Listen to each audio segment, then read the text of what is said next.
and welcome to episode 11 of Vampire the Requiem, New York City.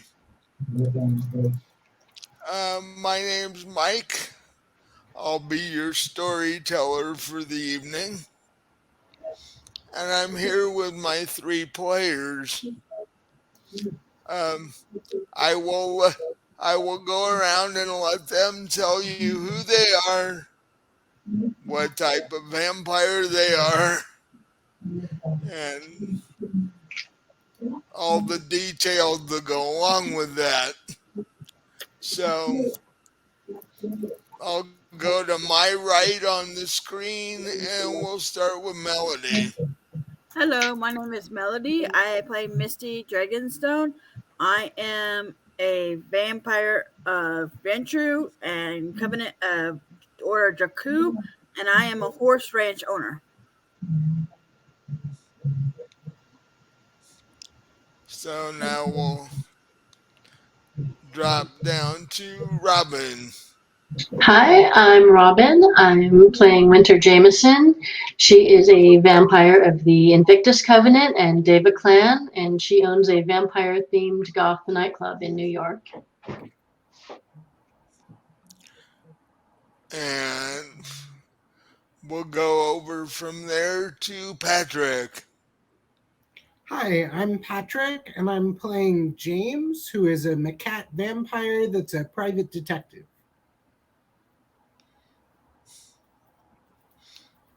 Okay.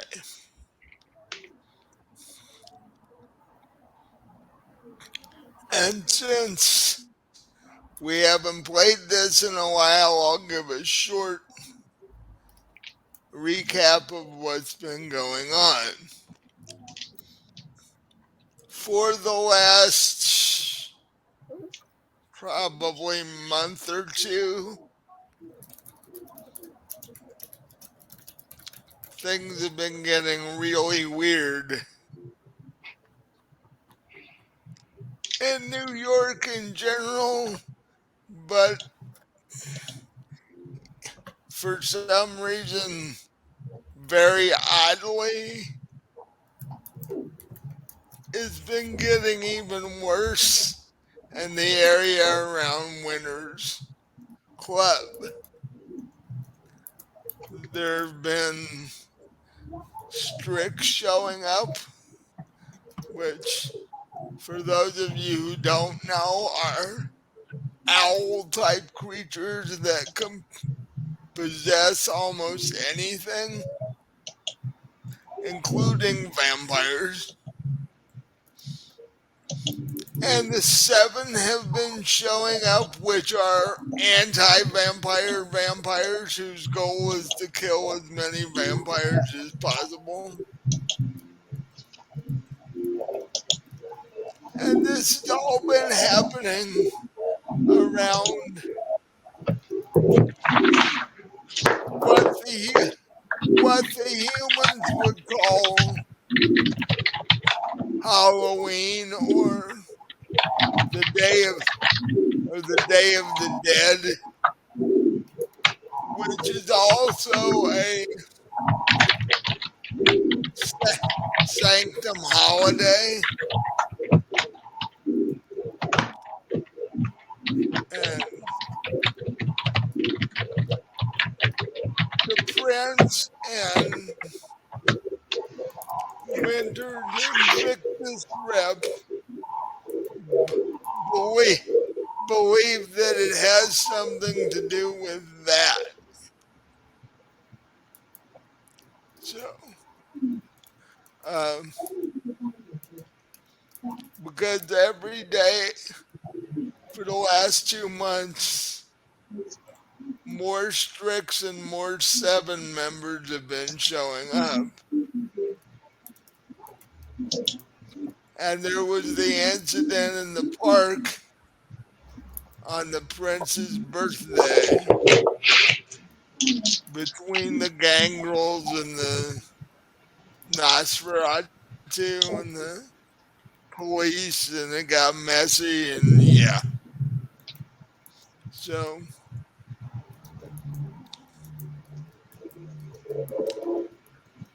Now it's the 3rd of November, the night of the 3rd of November. 2 days after the Sanctum holiday.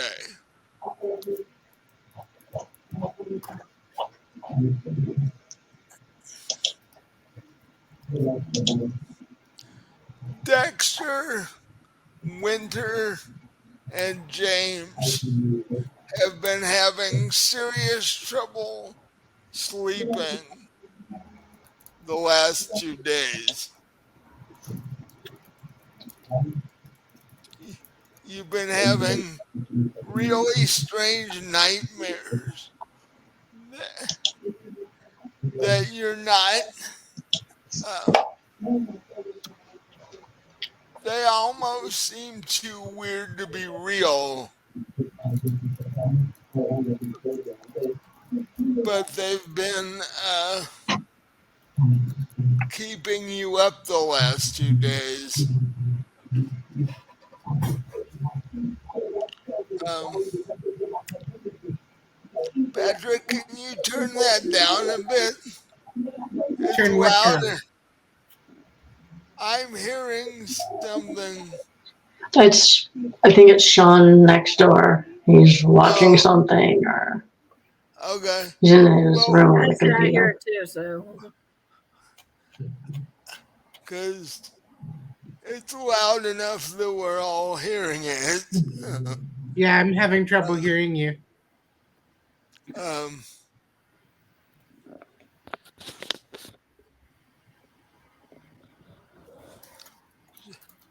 so,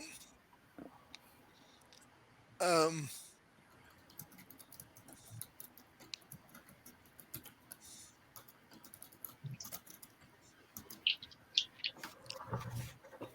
Winter, you and Natalie have basically tossed and turned all day,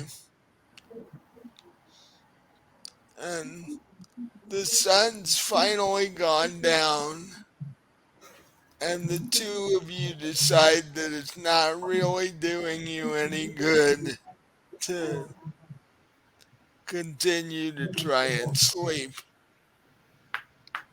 Um, so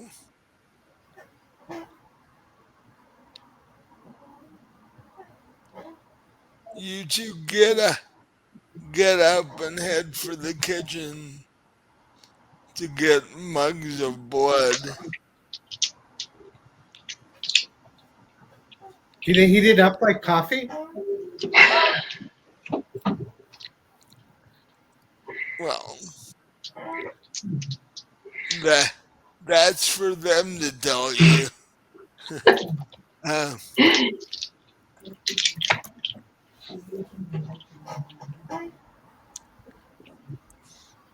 and so, what's the conversation that you two have while drinking your mugs of coffee of blood? He and Dexter and I, Yeah. because yeah, Well, well, I get Dexter always gets up before you two right. do. Well, yeah. Well, Natalie's not there. She's Oh yeah, I keep forgetting Natalie's actually doing better than the two of you. yeah, she's being Because treated for she's in her own little environment. She's actually doing better than you are right now. Um, so what do you and Dexter talk about? I'll ask him if he's still been having nightmares because I have, and that's, I mean, seriously, I haven't had nightmares like this since I was alive, so a little weird. He says, "Yeah, I have too, and I don't normally have nightmares."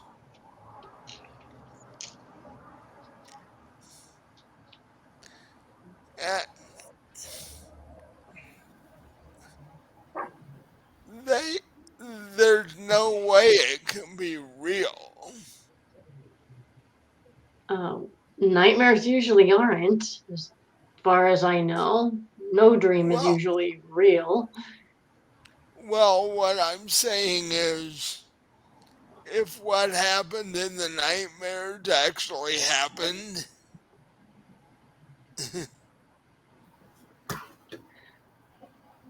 Then the club is screwed.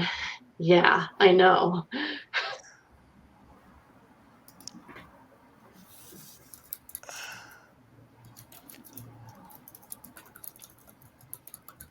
yeah. And I know we've dealt with the monk guys and the owls and all that, but before, but Lily.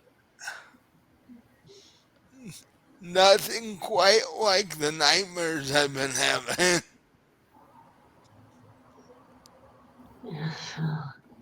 Yeah, I know. If they're anything like mine, then Something about a Sanctum holiday that went completely and totally wrong. right. And yeah, I'm looking up his name here.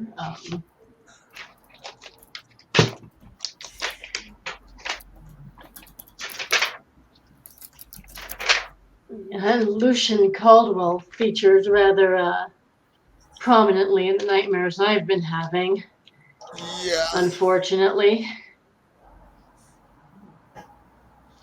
yeah, me too.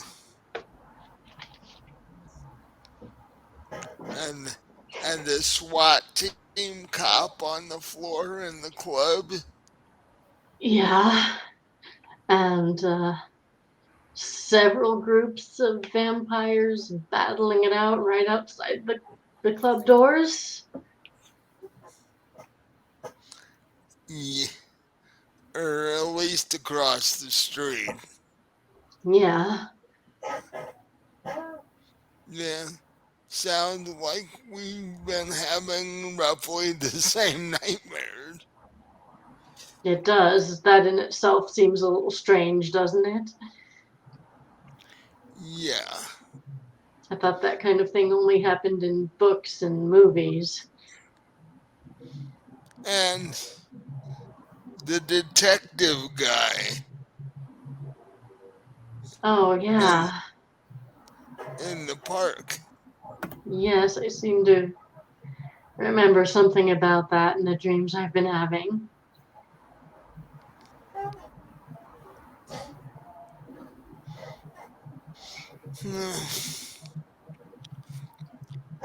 Uh, I guess we should. Well, you should get a hold of Tanner and see if it's all right to go visit Natalie. Yeah, we were told they'd call us, but haven't heard anything yet, so yeah, I guess it's time to push that issue a little. Yeah. 'Cause I'm worried Well, about her. at least check in anyway. But then again, if the nightmares are anywhere close to true, they could be really busy right now. Yeah,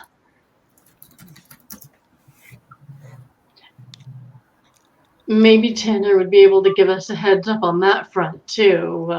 If something really did happen, has happened, he could let us know. Yeah. So,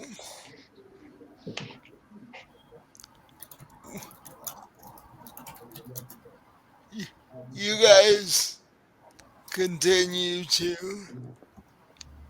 sip your quote, morning blood. And after you're done with that, you're gonna call Tanner and you guys need to start getting ready to head to the club. Um, well, that's going on. Back in a lower middle class office in, uh, did we say Queens or Brooklyn? I think it was Queens. Okay. Um, night has fallen.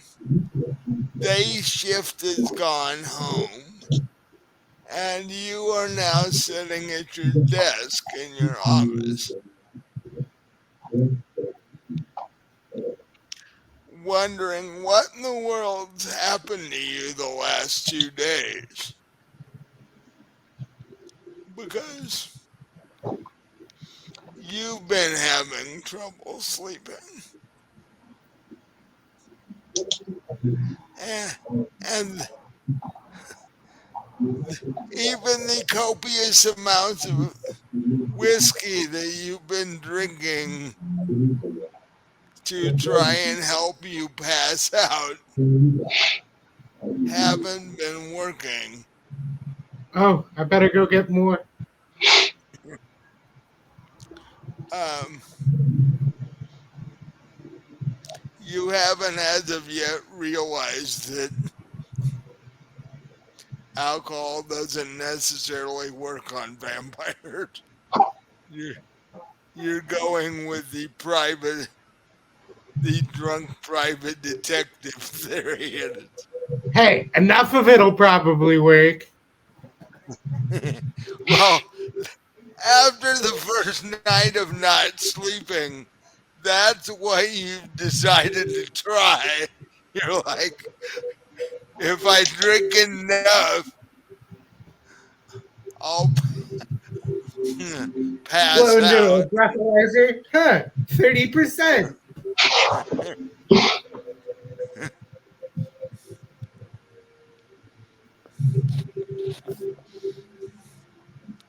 Because I don't think vampires can go far enough to get alcohol poisoning that I know of. So,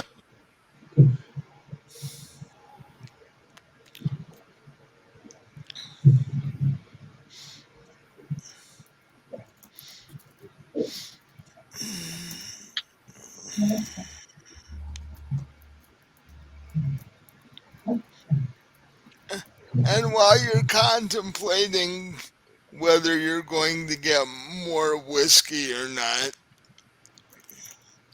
you hear a knock on your office door. I guess I go and open the door.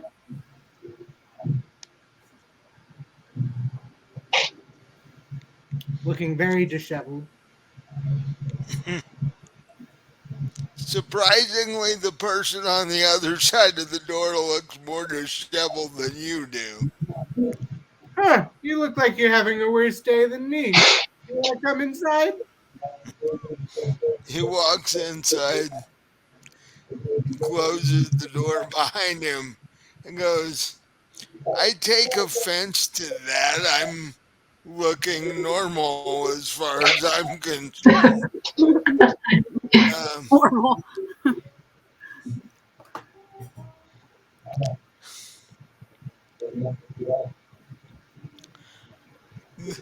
the person standing in front of you is about 6'3", maybe 180 pounds,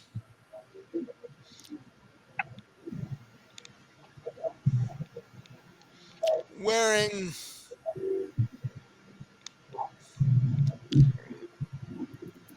currently wearing sandals, jeans with a hole in it,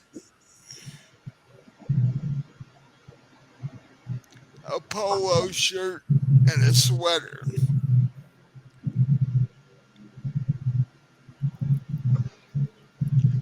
And it looks like he never really made it out of the acne teenager phase. So his face is rather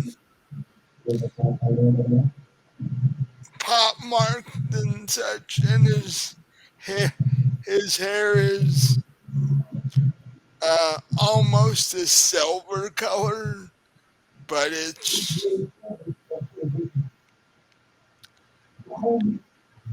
spiked in all directions, and you don't know whether he did it on purpose or whether he never combed his hair. So I see. he puts out his hand to shake yours. I guess I shake his hand. Is he a Uh, human? no, no, he's a vampire. Okay. Um, Because that's how I decide whether I say, "Oh, how nice to eat you," or "Oh, how nice to meet you."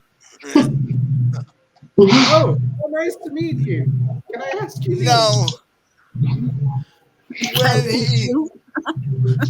when he when he reaches his hand out to shake your hand, he smiled and you can see the fangs.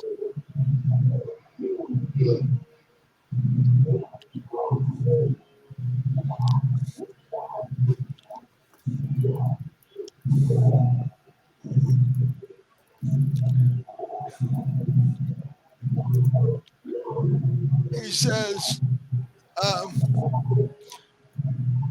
yes, my name is Perseus Franklin. Pleased to make your acquaintance.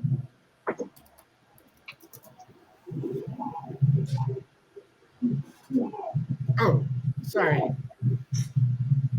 Perseus? Nice to meet you. How can I help you?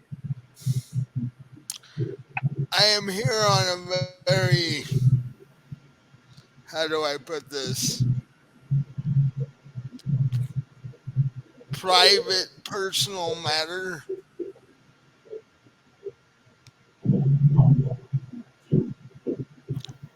Um, Oh, come, sit down. Sit down. And I guess I sit at my desk, put my feet up. yeah. I need you to do something that not very many kindred would venture to even consider. Well, you've come to the right place. It says so on the door.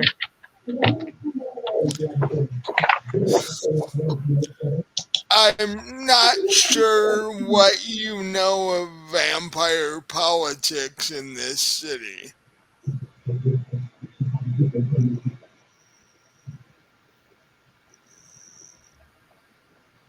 I know more than your average man.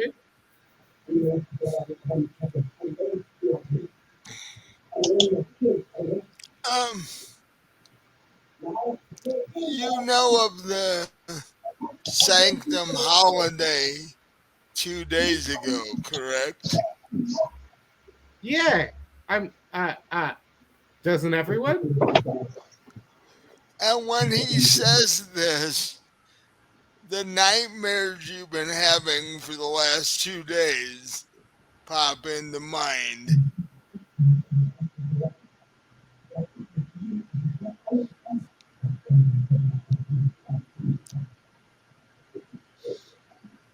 You are Well, I'm not going to tell familiar. him that. Well, no. You are you are familiar with what took place 2 days ago, are you not? Yeah, I was I was there.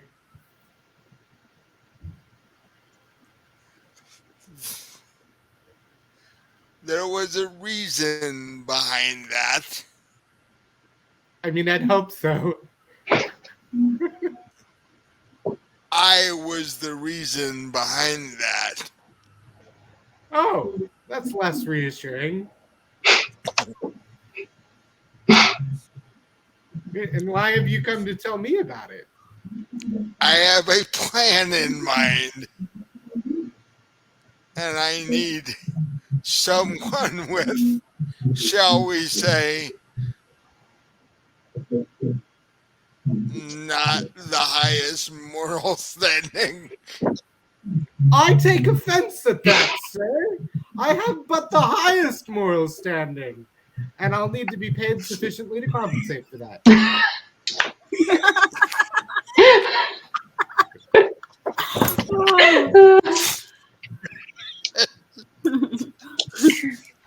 Now, have you met the prince, sir? I mean, only at functions. Well, yes, that's how most people meet the prince. Um, I am a member. I am. I am a member of his advisory council.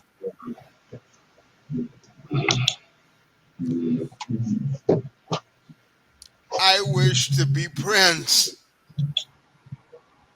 Well, I mean, don't we all? I want you to help me do that. Hmm. I'm open to you suggesting ways that I could help you for sufficient compensation. Well,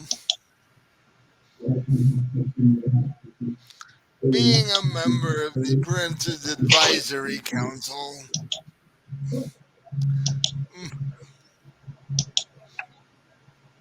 I would say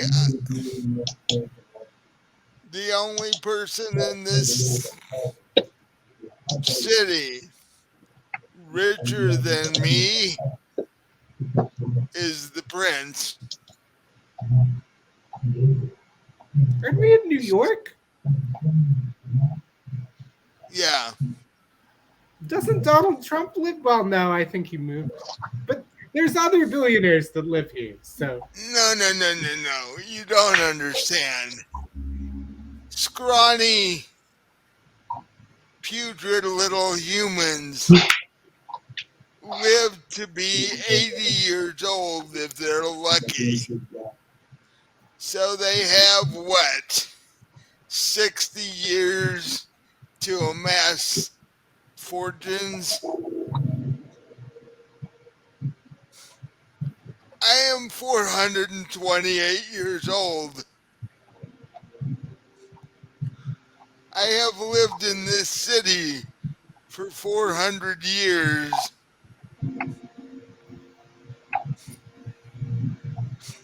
I have more financial connections than any human in this city could dream of.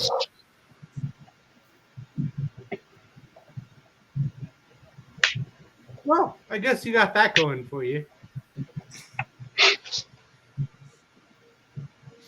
And if you were to assist me in becoming prince,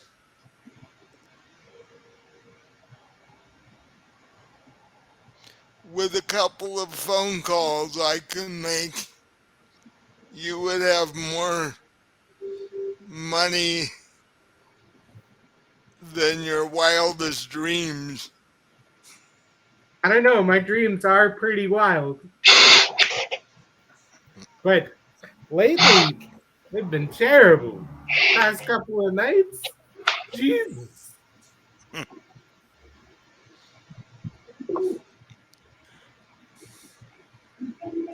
So the question is, are you willing to help me become prince?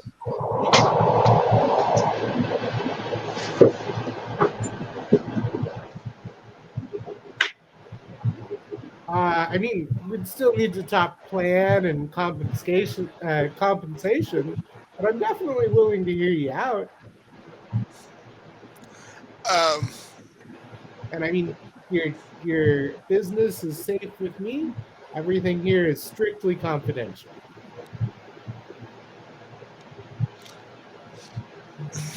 Well, well, provided you pay my retainer. and how much is that, shall I ask? Well, for the confidentiality, only 3,000 a year. It's pretty cheap.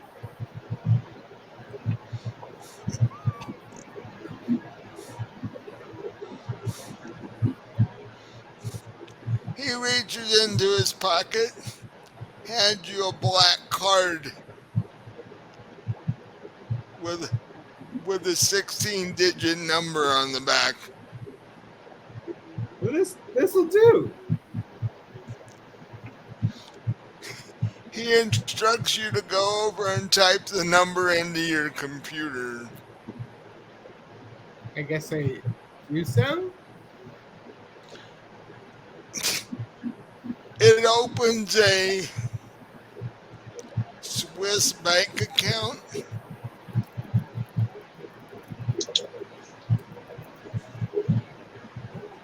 with your name connected to it.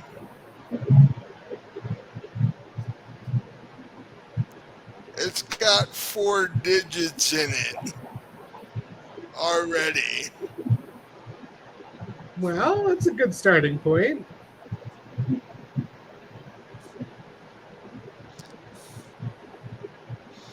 What The, services might you require?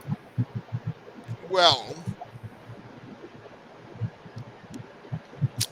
first off, and this is only initially, I would want you to do what detectives are best at doing, which is find as much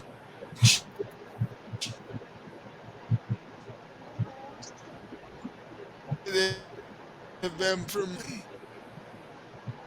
on the prince as possible. Dig into family,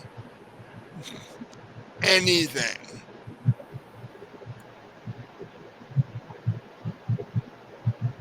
So you need dirt. Well, you've got the right guy.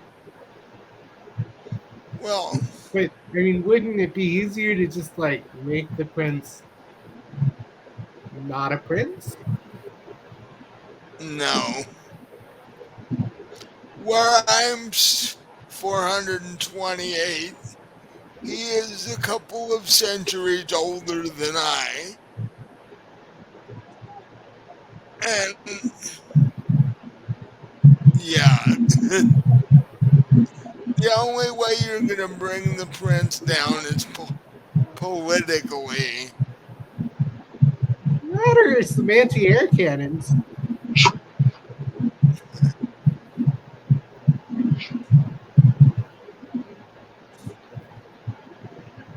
He can move fast enough physically that you would be lunch.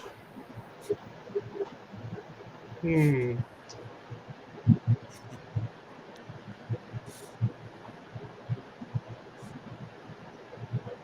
No, I mean it would have to be an ambush, of course. The last kindred that tried to bring him down was turned into dog food. Hmm. So, I can see yeah, why you might want to take another approach. yeah, just a bit.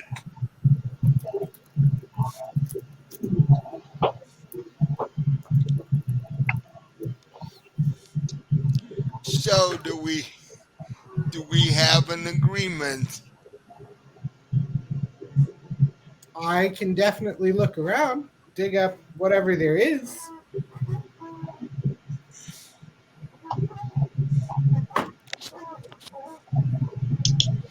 But I mean, there has to be something to find something. He himself is, what did I say? birthday party, 700 years old, Yeah. plus the family surrounding that,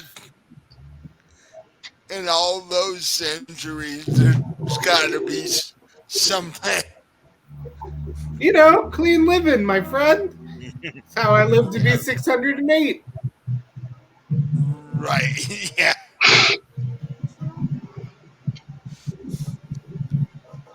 Oh, and by the way, speaking of you being 608, if you betray me or my plan, you will not live to be 609. Of course, I'd Are, never betray you or your plan.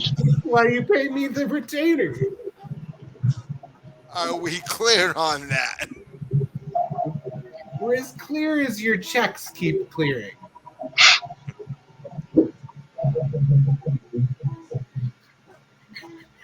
Who uses checks? You get it. It was for the joke.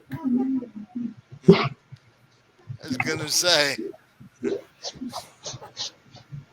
I make gold transfers to Swiss banks on a daily basis. What are you talking about? What? The Swiss bank doesn't take a personal check? No, they don't.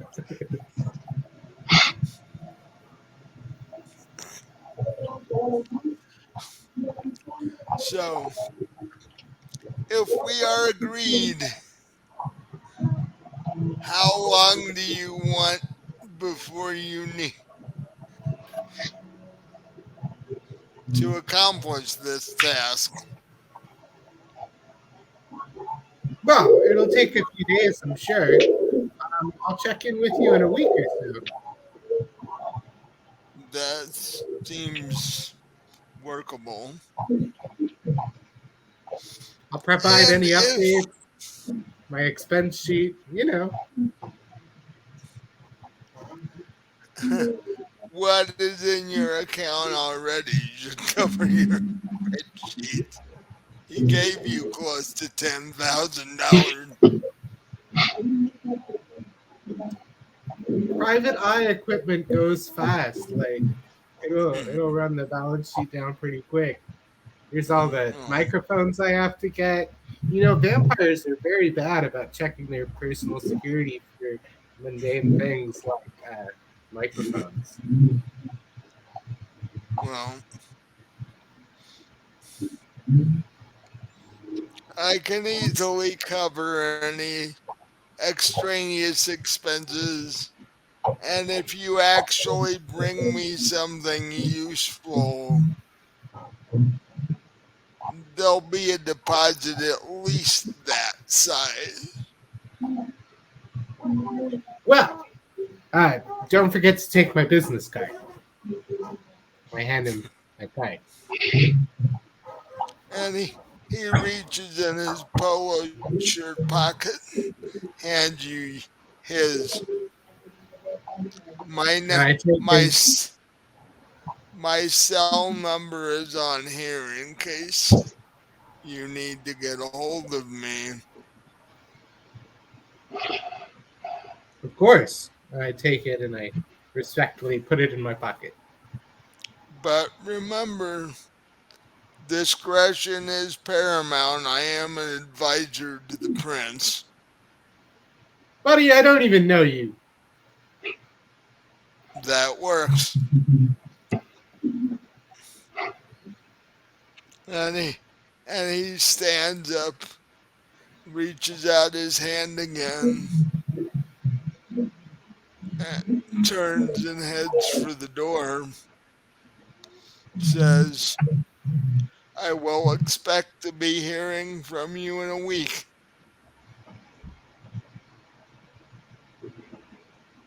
Will do. And he closes the door. You now you now have a You walk back over, sit down at your desk, and look at your computer screen. You now have an account at the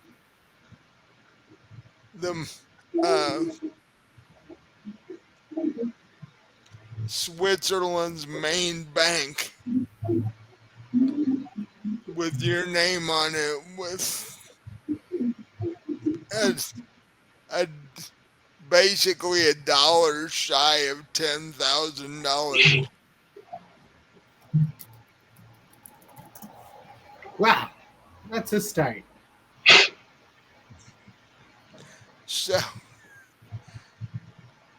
as you begin this new assignment, collecting all the things you need, and all of that, we will head out to Louisville, Kentucky, where when we were last there,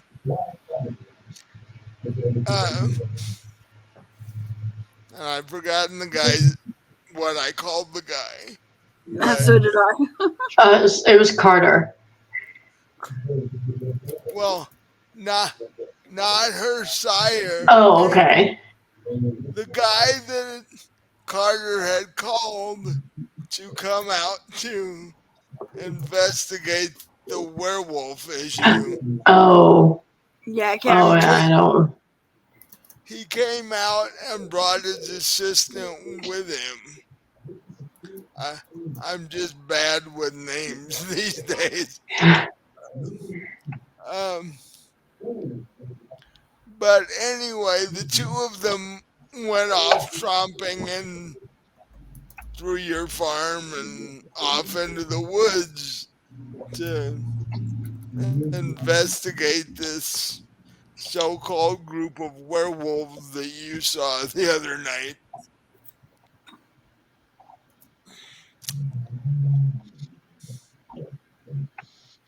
So time passes. Um, it gets later into the night, and it's been what?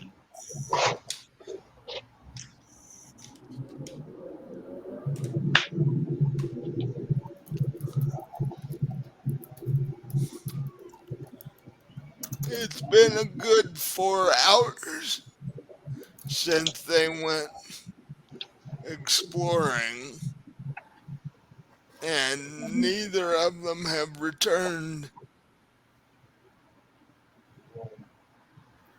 What do you and your sire want to do?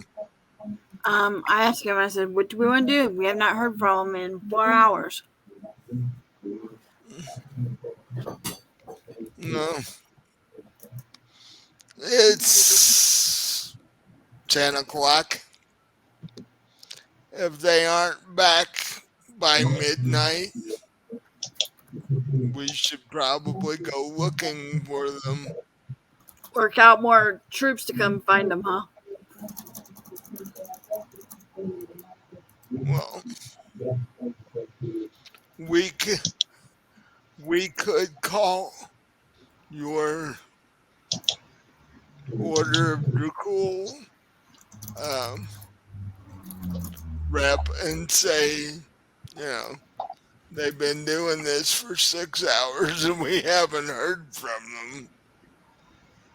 Um, they might decide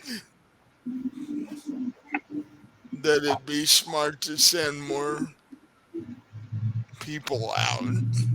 I think we better do that instead of going out there looking ourselves.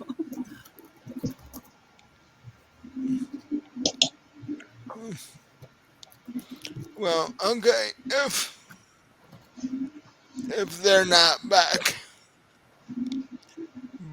in the next 2 hours or so,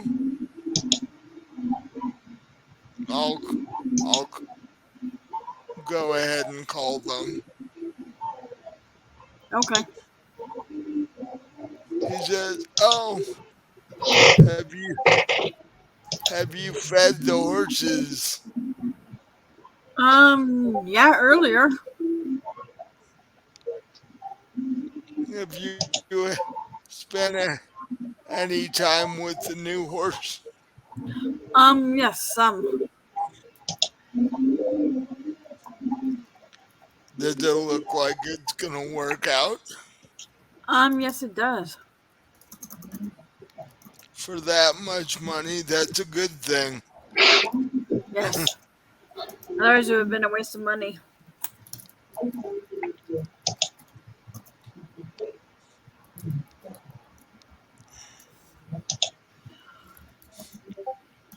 Um,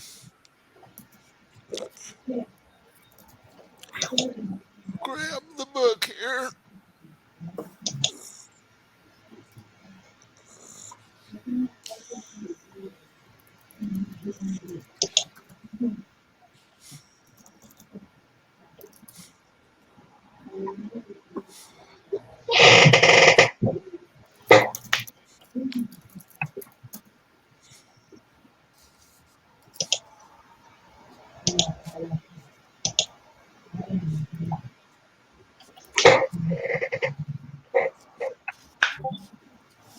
Okay.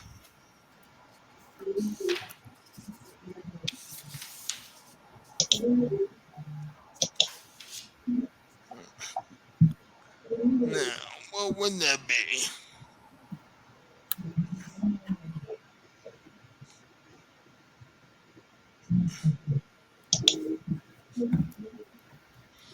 Uh,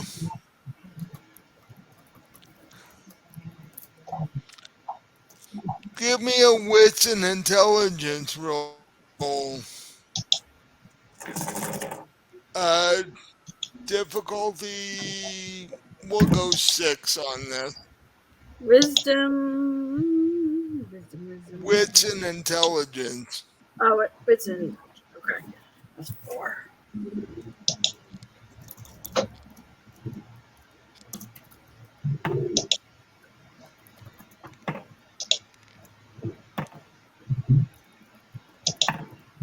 2 succeeds. Okay.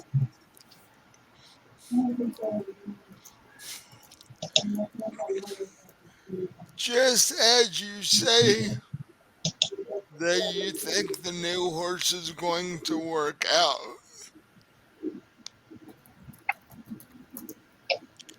you hear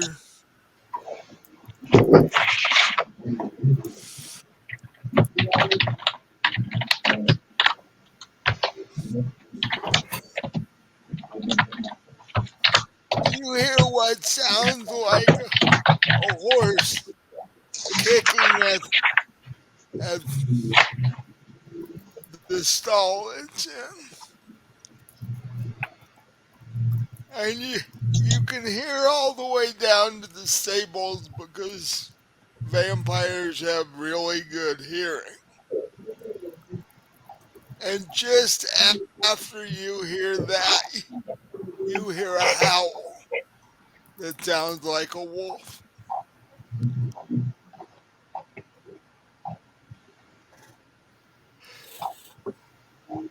What do you do? I say, we better go. There's a sounds like a wolf down at the stable with Senna, So the two of you get and up. grab anybody else that can fight. Yeah. The two of you get up uh, and head out the door and grab a couple of your um,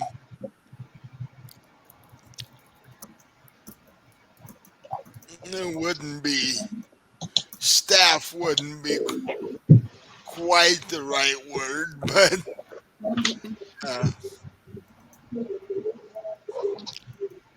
stable hands, I guess. And you head over to the stables where your new horse has been put.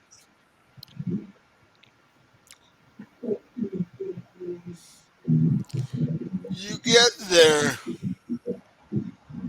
Um, give me a investigation and medicine roll. Difficulty 5.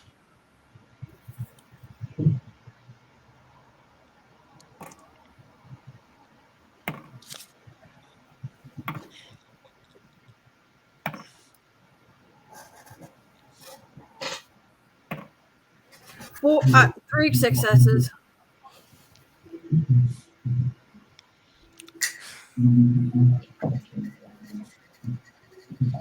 Your horse isn't injured, but it's definitely nervous.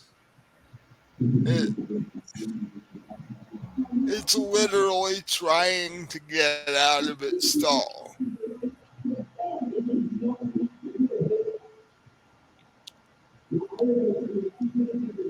I look around in the stall and see if there's anything in there with it. Not that you can see,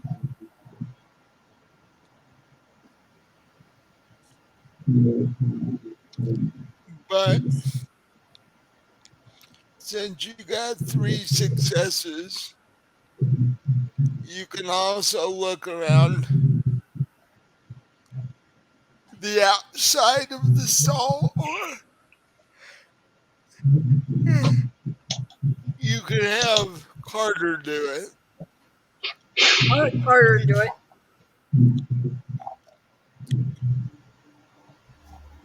Few minutes pass. I think I know what spooked the horse. What? You're gonna want to look at this.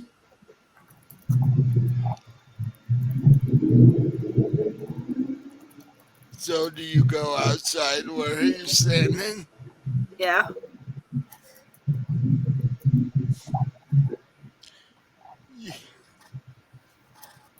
You look down and see a pile of limbs.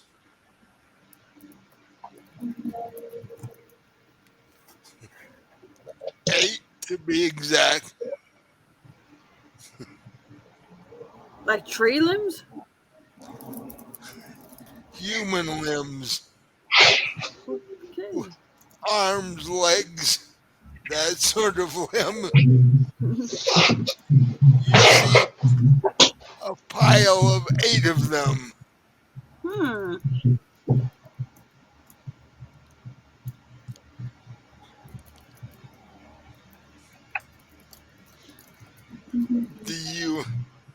Do you, and Carter, you and or Carter investigate further? Yes. Uh, give me, an investigation and intelligence.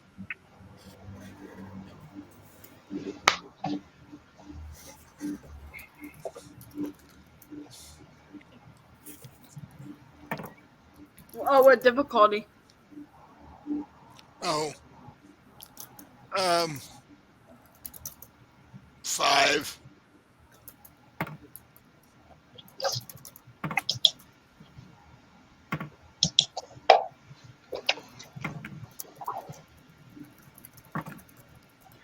3 successes. Not far from the pile of limbs, you find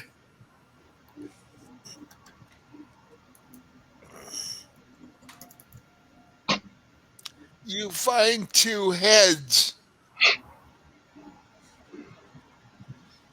and one of the heads is the person that you talked to at the beginning of the evening. And since you never really saw his assistant, you are assuming that the other head belongs to his assistant. Hmm. Carter, what do we do about this? Um, call your Dracul rep and get a cleanup team out here.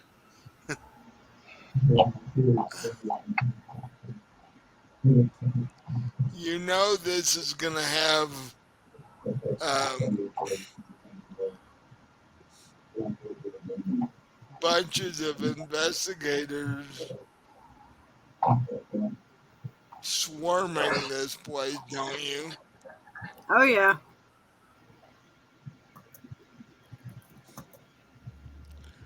But I guess we don't really have a choice.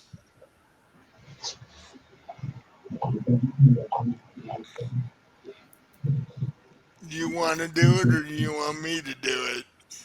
You, because I don't know the guy, so You've met him once. once that does not qualify me as knowing him. Hmm. Yeah, I think it would be better if you worked on calming the horse down. Yeah. Um, so you go back in the stall, and Carter pulled out his cell phone and dials the number for your covenant rep. And and you can hear him tell the guy everything you guys just found. Um, uh, and then he hangs up. And they told me the cleanup team will be out here in 15 minutes. Um, Oddly enough, there was one in the area.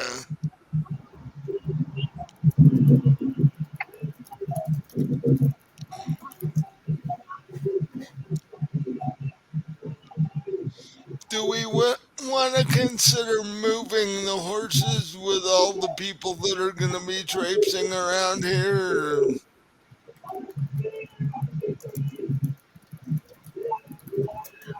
Yes.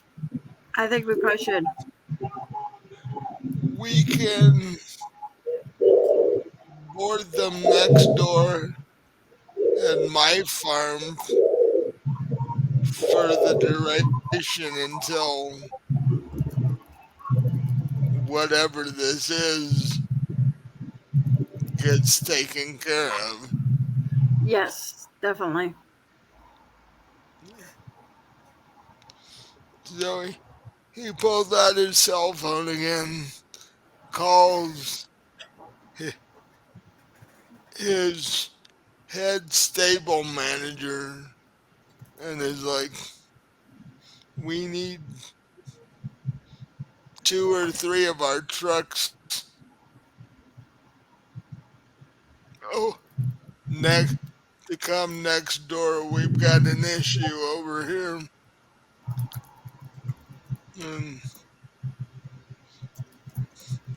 he hangs up the phone, says, guys should be here in 10 minutes. Um, Okay.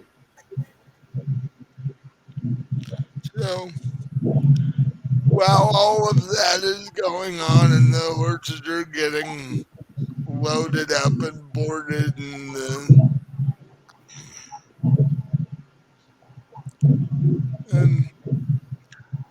just as that's going on, you see a nondescript, unmarked, but very large black van drive into the driveway.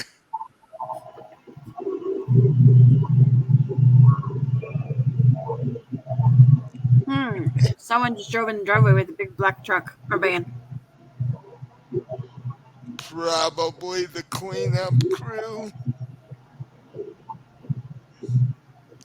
Um, and just as Carter says that, a guy in what a black hazmat suit opens the door and jumps out of the front seat of the van.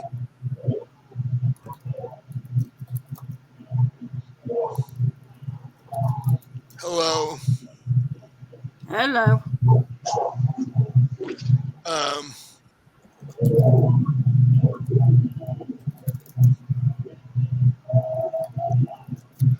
my name's Roberts. I'm head of the cleanup crew. Hello, I'm Misty. I own this property. Okay. Um, show show us what we're supposed to be cleaning up. Carter, do you want to do that? I stay with the horse. Yeah, and you see him and Roberts walk a little ways and stop where the two heads and the piles of limbs are. And Roberts goes, you can hear, and from that distance, you can hear Roberts go, what in the hell did this?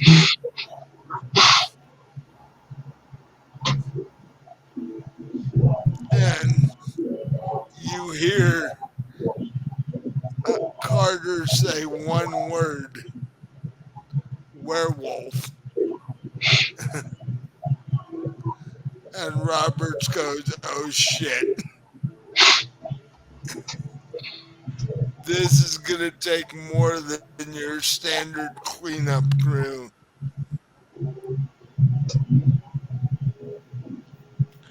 We'll get the body parts back to the, to Druk to Dracul headquarters, and um,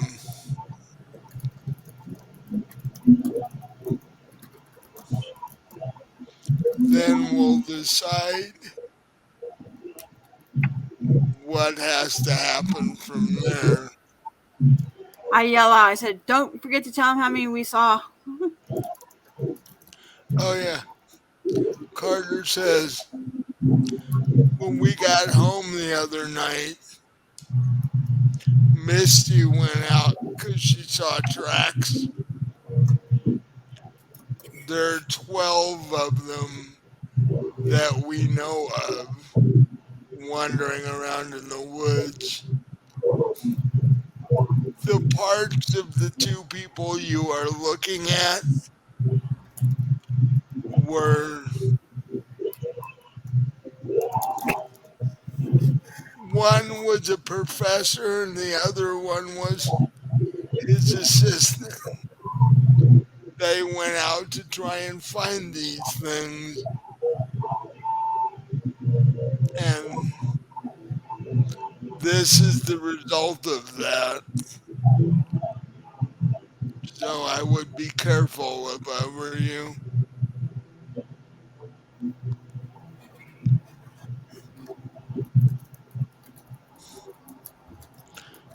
And Roberts is like, noted. Um, let me go back to the van and tell the other guys in the van what we need. And he walks over to the driveway, and three other guys get out of the back of the van in similar hazmat suits, but now they have like body bags and such like that.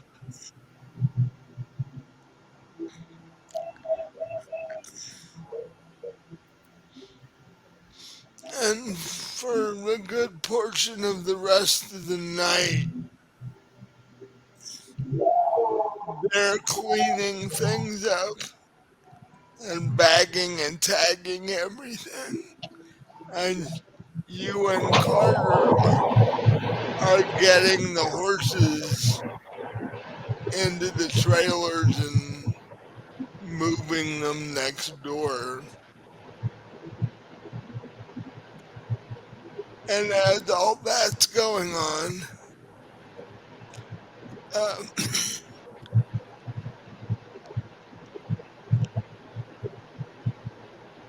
Winter and Dexter have finished their mugs of blood, and and Dex goes, "Well, I think it's time for you to try and get a hold of Tanner if you can." Yeah, why don't you go hop in the shower first and I'll give him a call. Sounds like a plan. And he heads off towards the bathroom.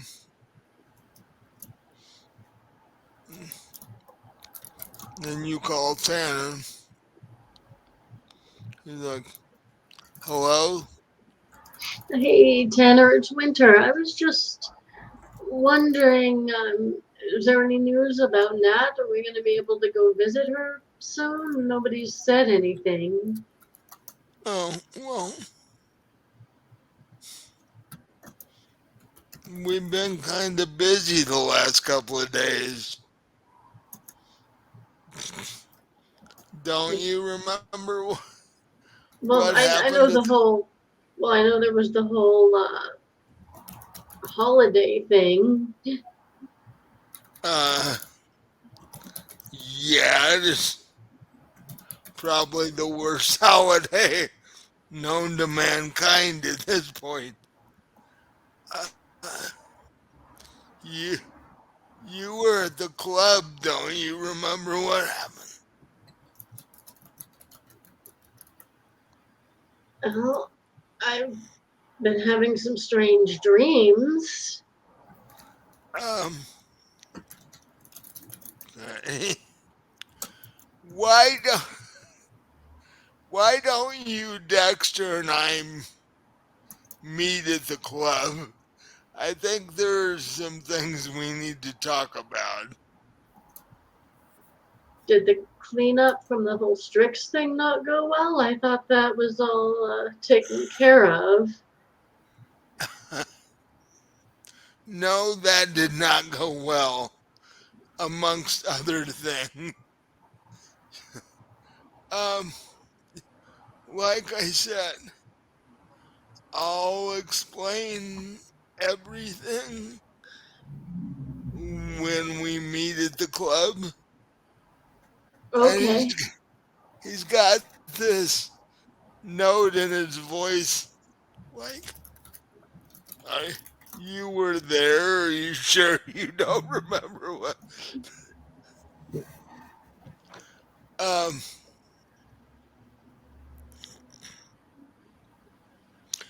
oh, the front doors of the club have been sealed. You're gonna have to come in the back way. Um, and you remember when the RIP room was your apartment, and you remember that the back way into your apartment was a fire escape. So you're gonna have to use that again like you did on the night of the holiday. Okay.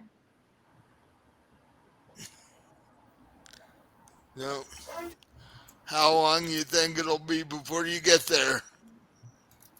20 minutes? Shouldn't be Okay. longer than that. I'll make a phone call over and check on that while you're headed there, and I'll be able to give you an update when we all get there. Okay, great. Uh, See you in a few. All right. So you hang up. About the time you do, you hear Dexter clomping around in his room like he often does, getting ready to head to the club. So I take it you head into the master bathroom and head into the shower. Yeah, I mean, we only got 20 minutes, so better do this Uh, pretty quick. yeah. So you're able to take a shower and clean up and uh,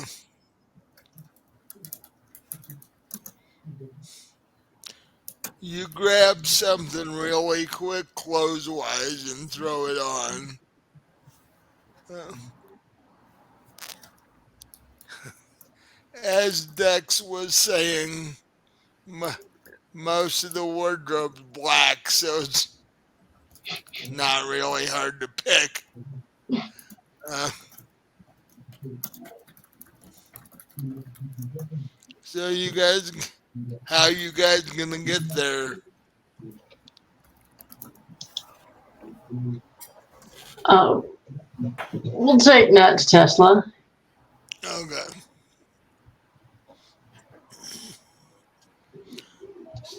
So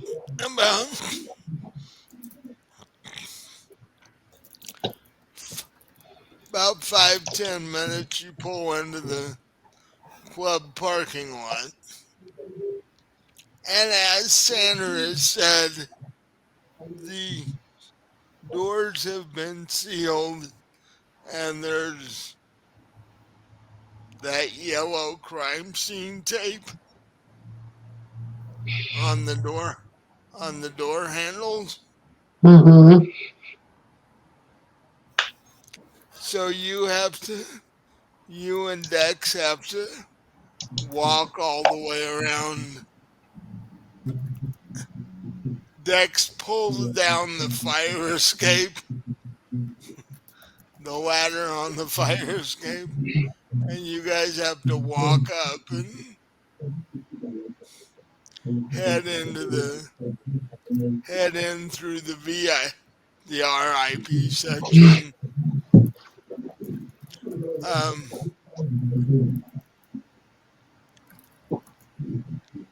and you head down to the main floor.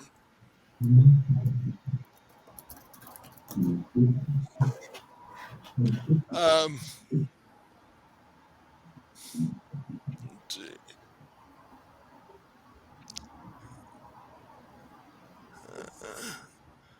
I need to give. I need you to give me um,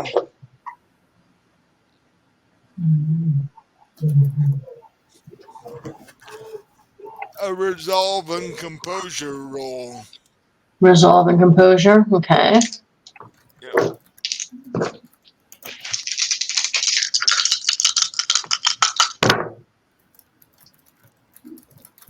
Uh, damn. One success, but also a one, so that would be 4 failures.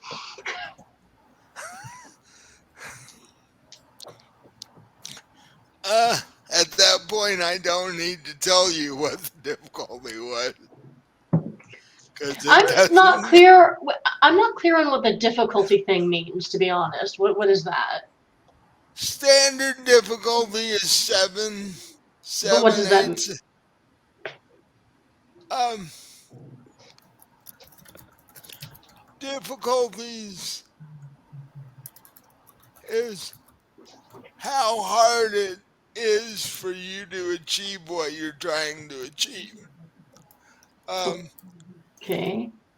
usually, vampire is more set. Um,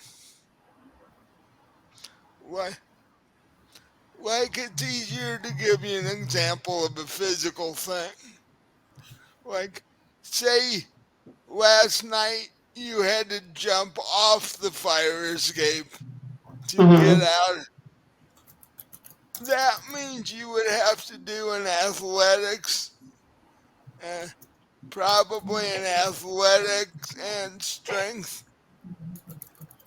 You take those two pools of die, and generally a success is a 7, 8, or 9. Right. Eight, I thought eight, nine. 8, 9, or 10. Yeah. Uh, and you see, usually vampires pretty set as far as that goes. Where mage is a little iffy, and the DM basically sets the difficulty Mm-hmm. because there can be mitigating factors. Like if you're trying to jump off the fire escape, but you're doing it in a heavy wind, Mm-hmm. that makes it harder for you to successfully jump off the fire escape. But what I mean, I'm trying to figure out what that means as far as the dice go. Does that mean a difficulty, or does that mean the success isn't an 8, 9, or 10, or I don't quite understand.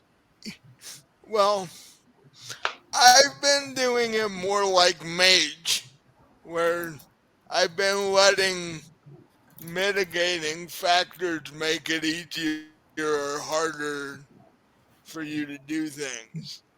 Um, because having it set at 8, 9, or 10 sort of eliminates factors that can change the outcome of things. So, So I don't know what to consider a success or a failure then. well, at that point, I will tell you what that number is. Oh, okay. Um, and that's the way Mage works. The DM takes all the factors into account and then comes up with a number, which which I like better because strange things can happen to you that Mm-hmm. change the outcome of what you're trying to do. So, um, but basically, why you had to roll this is there's a body on the floor in the club wearing um, riot armor.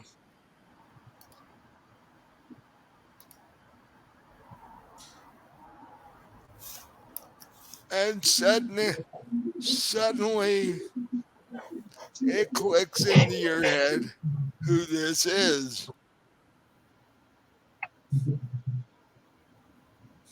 You remember supposedly from your nightmare that you interacted with a New York City riot squad captain. Right. And in your nightmares, you pulled them inside. Yes, But, but I don't remember him having been dead at any point. well, he is now. And you are standing there looking down on him.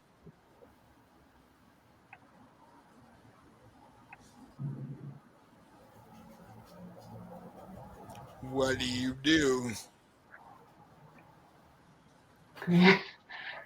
So I just look at Tander and I'm like, okay, I need to know what's going on here.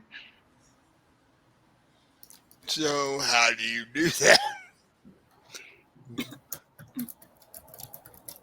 Are you just going to stand there? I'm literally asking him what's going on here.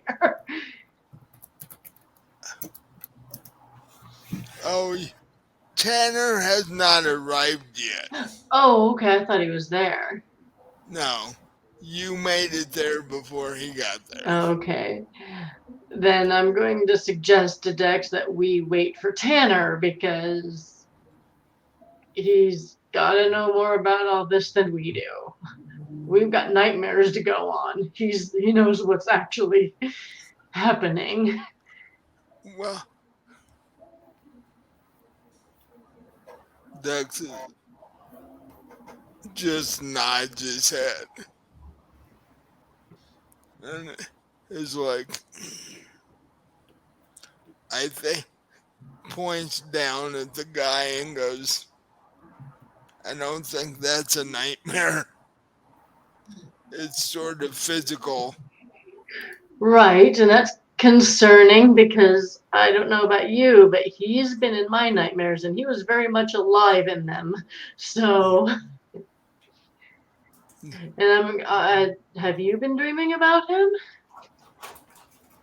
Not necessarily him, no.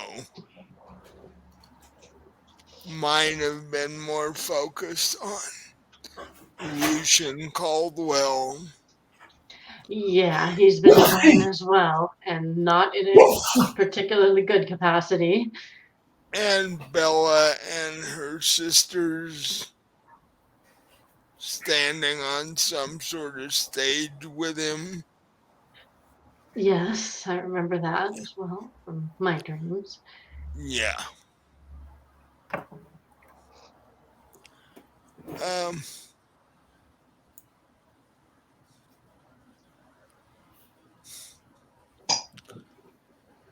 and about this time, you hear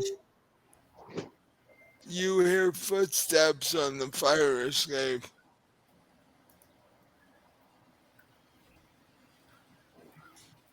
and in a couple of minutes, Tanner appears and he looks down at the officer and goes, "Oh, the cleanup crew should have, eh, if nothing else, moved him out of here." Yeah, that would have been nice. So you want to fill me in on stuff? He sort of halfway chuckles. He's like, "You were here. We all were." Yes, well, I must be extra stressed. I remember being here. I don't remember how we managed to get out and get home, however. Must have been running on autopilot at that point, or too panicked to know what was happening because I don't remember leaving. Um, you do realize how you just got in here, correct? Of course.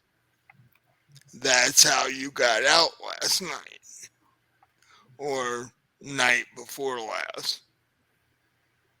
Like I said, I must have just been in total panic from what was going on. Under a little stress lately. You could say that. Says, both of you come to the window. So we'll follow him over there.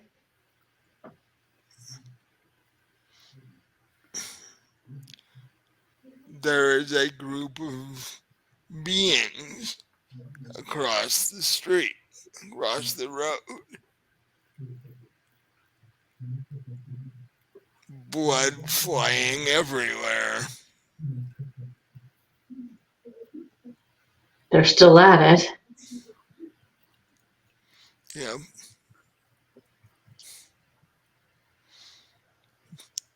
All all three groups have since called in reinforcements. They've been fighting for 2 straight days. And what happened with Lucian? Do you know? He was standing on stage, having killed the bishop from the Sanctum, and he was proclaiming that he was now in charge of the Sanctum. At which point, Bella and her 2 sisters walked up on stage behind him,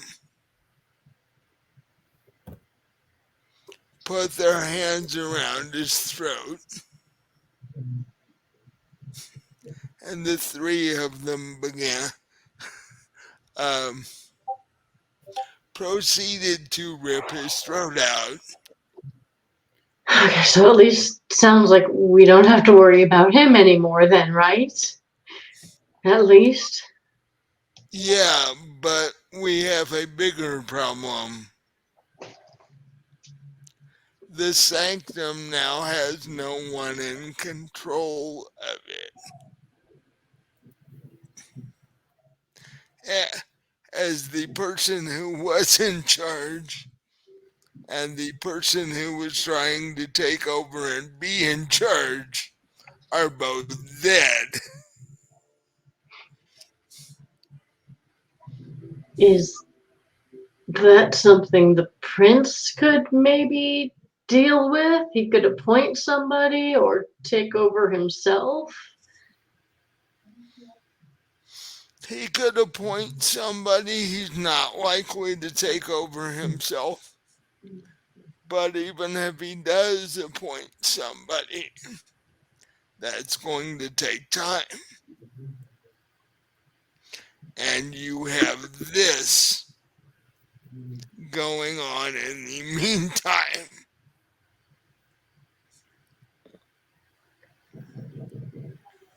So we need to stop this somehow.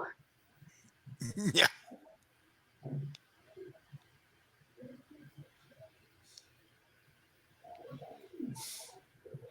And there are, and it's being fueled by a lot of angry gangrels and a lot of angry Nosferatu.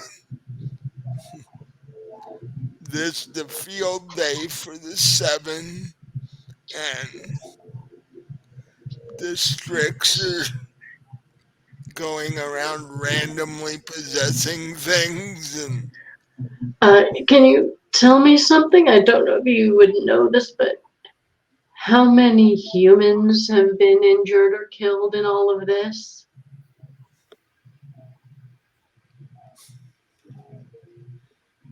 I can make a quick call. Oh, by the way, it'll be another day or two before Natalie is ready for visitors. She How is is, she however, doing? slowly improving. Good.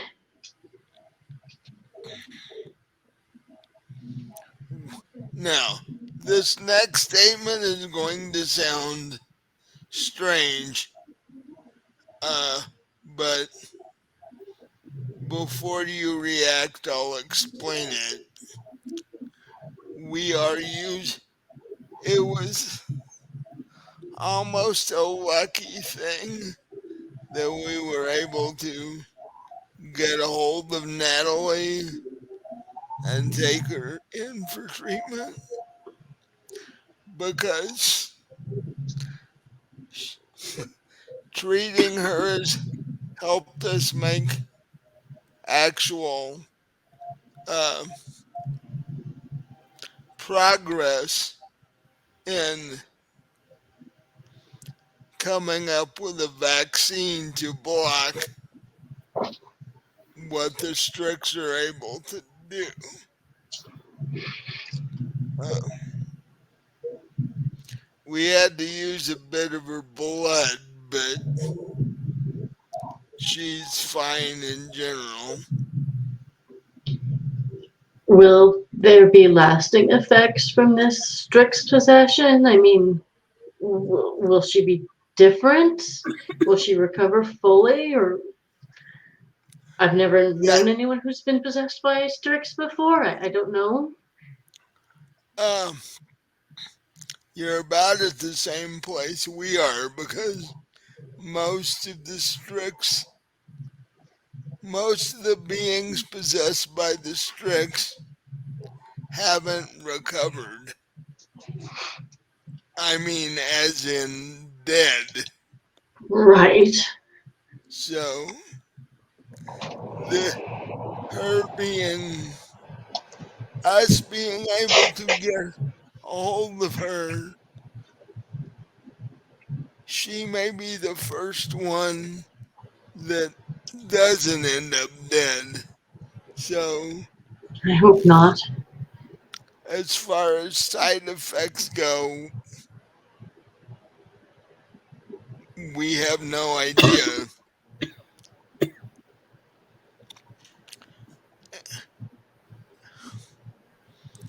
And he pulled his phone out of his jacket pocket, makes a quick call to Invictus headquarters, and asks one of the tech team if they have numbers on um, deceased humans.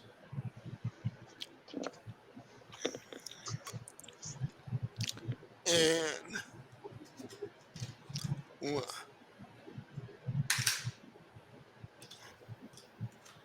let me give you a number here.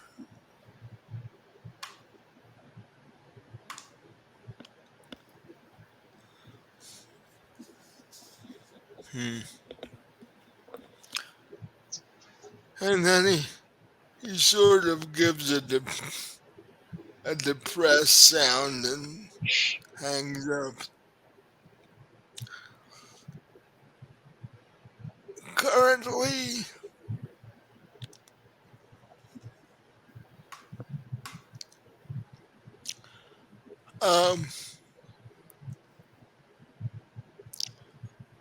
490 vampires have been killed,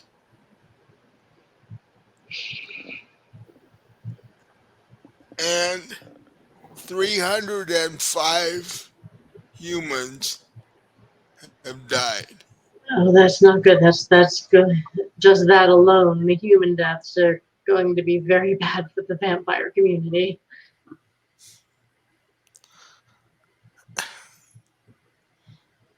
And like I said, along with that, we have the Sanctum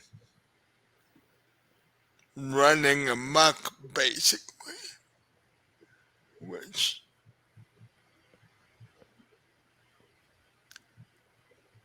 just Uh, adds to the whole problem.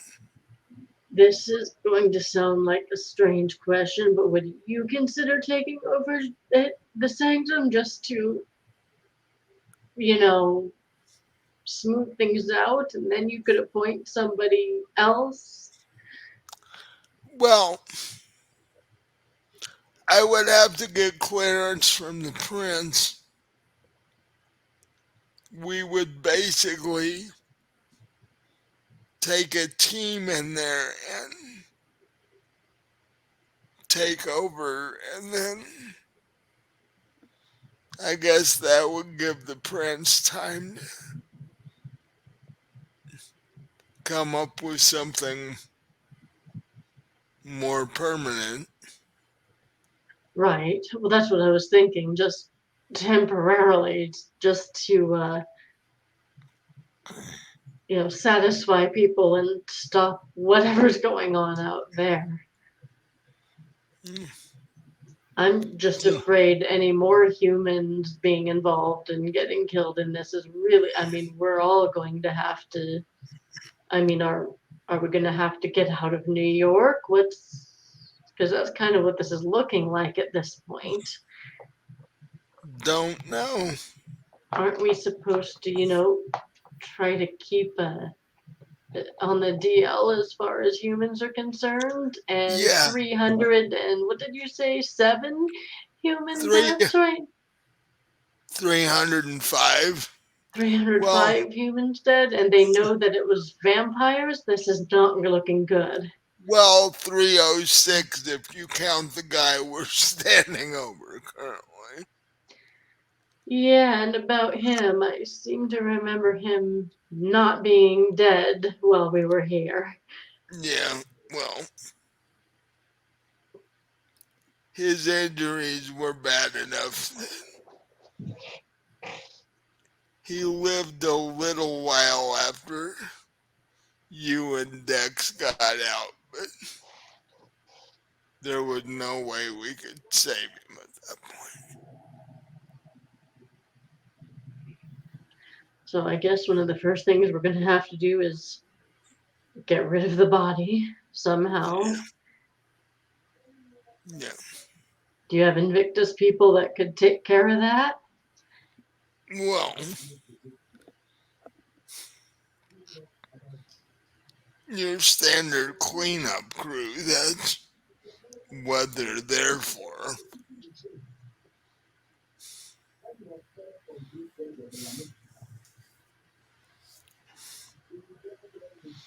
Um, so, And I'm assuming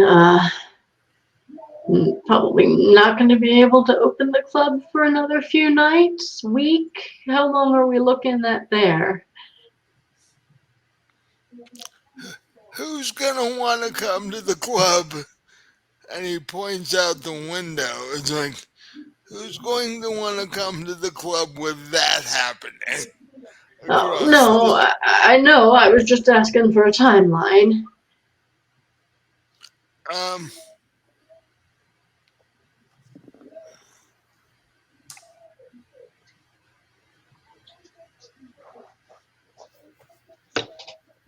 I'd say at least another two days. Okay. That'll give us time to clean things up and investigate. At the very least, move that mob elsewhere.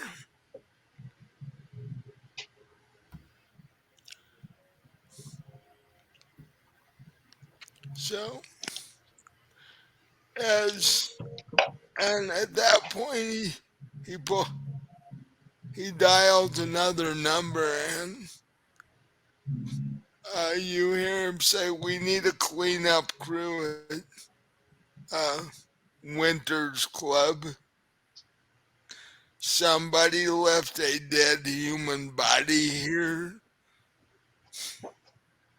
so I'm gonna need a reason why that happened." And then he turned his phone off. They should be here in 15 minutes or so. I will meet them in the parking lot. Um, Is there anything you need Dex and me to do in the interim? I don't think there's much we can do about all that. I can nod towards what's going on across the street, but well, anything? he says after we remove the body, clean the place, and clean the blood and such, um, you guys can work on getting the club in order because in 2 days you will be able to open again. Um, that's about all I can think of at the moment. Uh, you Yeah, guys have I guess you don't need me to get information out of Lucian anymore. n- he's not real.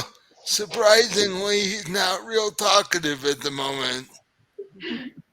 Like I said, at least that's at least there's a little bit of a silver lining here. Yeah, no. So Tanner says, "I'll wait out in the parking lot. They should be here in a few." So he goes back out the fire escape. He's like, "Yeah, I'm gonna have to show him how to get in here anyway." So, and you and Dexter start looking around for any damage, and you start checking in the back room for whether you need to order alcohol or stuff like that. Just general club sort of stuff. And while that's going on, Actually, over Mike, it's going what on 9. Do you want to take a break? I was going to in just a second. Okay. Uh, Padre, unmute yourself, dude. Oh, oops. Um, so while all that's going on, over in Queens, James gets a text message or your text alert goes off.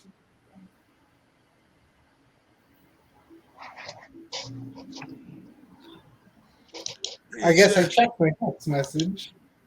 says, "Hello, this is your new client. We spoke earlier.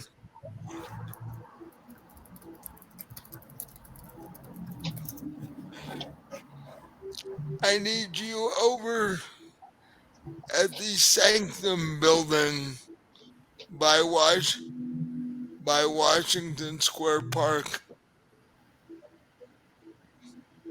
There are there are documents there that I can use." Okay, I guess I'll head over. And you've been there before. Yeah, I remember the way. Yeah, you tried to get in there once before. So, um, and this is a good spot to take a break. Um, it's about 5 to 9, so 9:15 my time. Okay. Uh, After the break, we'll see how all this works out. have, have you guys had fun so far? Yeah. Yeah. Mm-hmm. We will take a break and see you in 20 minutes.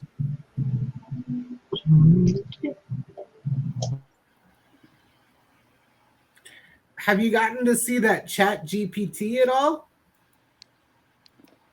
The what? Have you gotten to see the Chat GPT AI at all?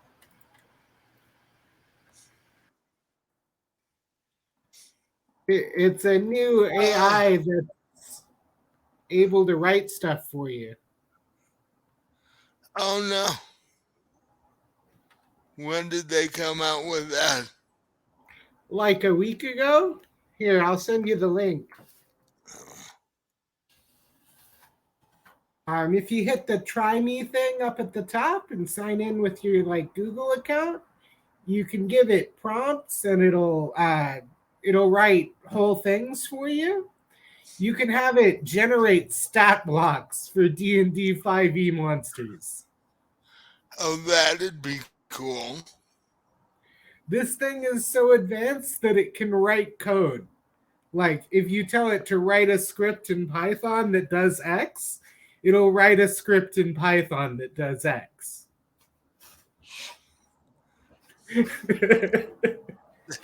That's kind of dangerous.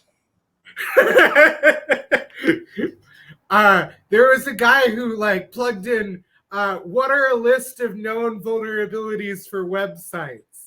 Okay, write a script that scans for these across domains.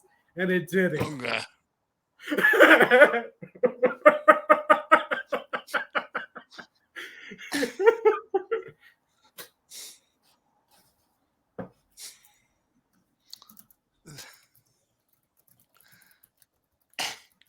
And people say AI's not dangerous.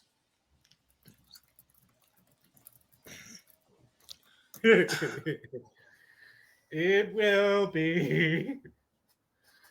Yep. I can tell there's like limits on this one. And I can tell that the corporate model that they have won't have those limits. But what it can do is already just frightening.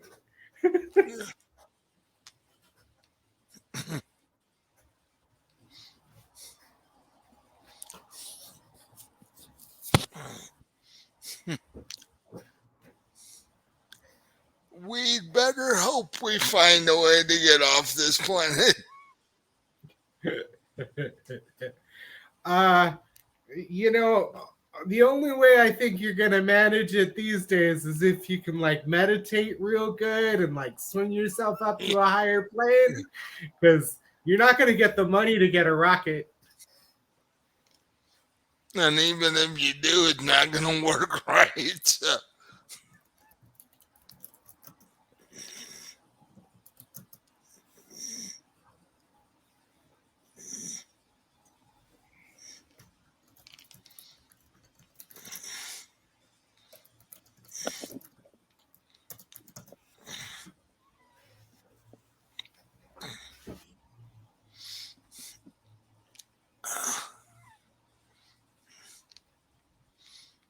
So, how are things in San Diego? Oh, can't complain. It was nice and cold today, like 60 degrees, 69. Geez, you were warmer than I was. And it was all rainy. It was perfect. Yeah, it was all overcast and drizzly here today, too. But the high was like 59. It, now that it's dark, it's like 45 outside. Yeah. Yeah.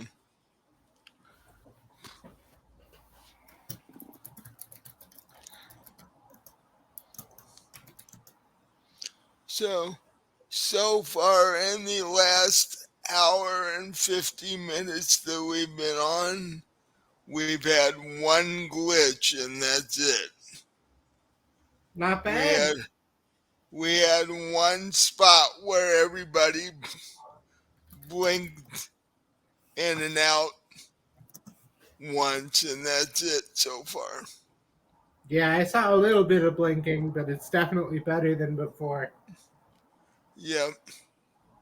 No, I'll be right back. All right.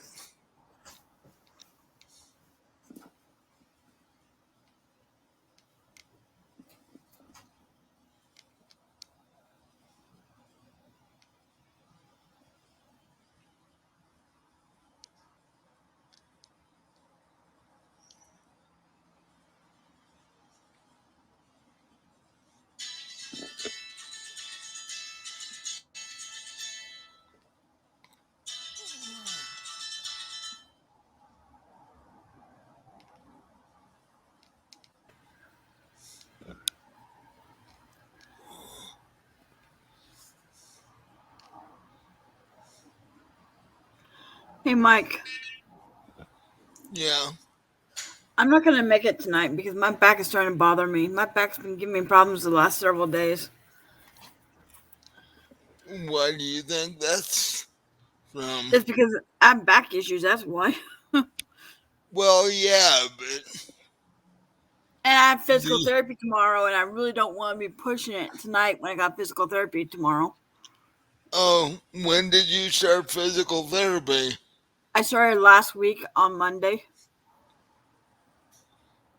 And then I take it they do stuff on your back, or I don't know. We only we didn't actually do anything. We just did the initial evaluation oh, crap, and then yeah, yeah. the only time I had free was Friday, but the only time they had free Friday was 7:30 in the morning, and I said, "The hell no."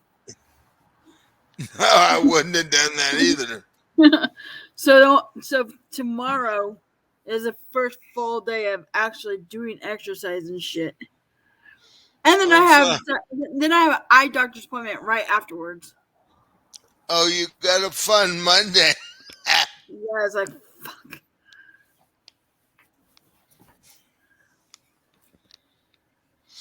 So look forward to it. Not. You'll have to text me and tell me how you're feeling by the end of tomorrow. I'll You be fucking tired. you may get home and crash tomorrow. Pretty sure I will. I bet you I will. I've got my last wound care appointment. They're gonna When? be Tomorrow? tomorrow, but I never scheduled that earlier than 3 o'clock in the afternoon. So Yeah, well, mine's at 1, so. I don't do this 10 in the morning crap. Yeah, mine's at 1. At 1, and then the other one's at 2:30. So.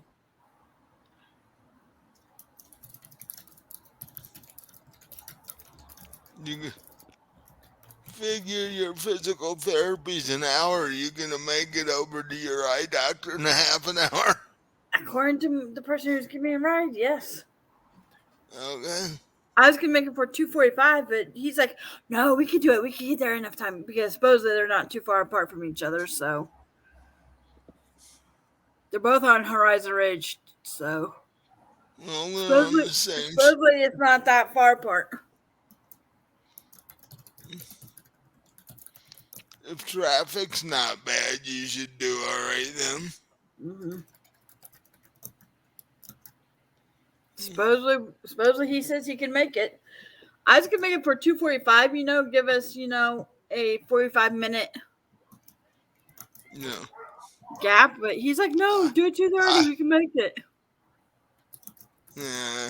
I wouldn't have pushed it, but because you never tell, you can never tell there might be an accident. Yeah. Slow shit down. Never know. Yeah. Um.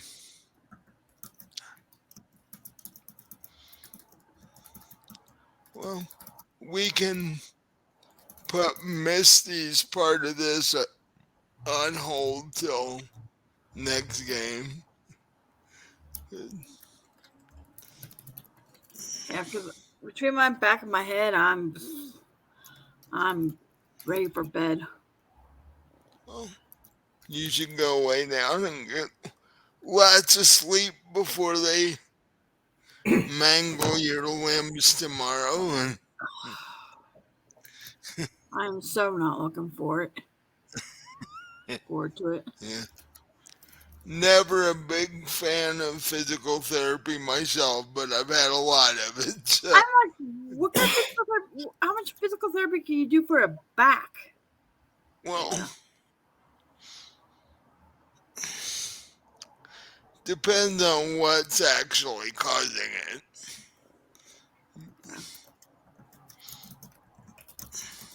I mean, I can't Cause imagine there being a whole lot you could do for it. Because it could be,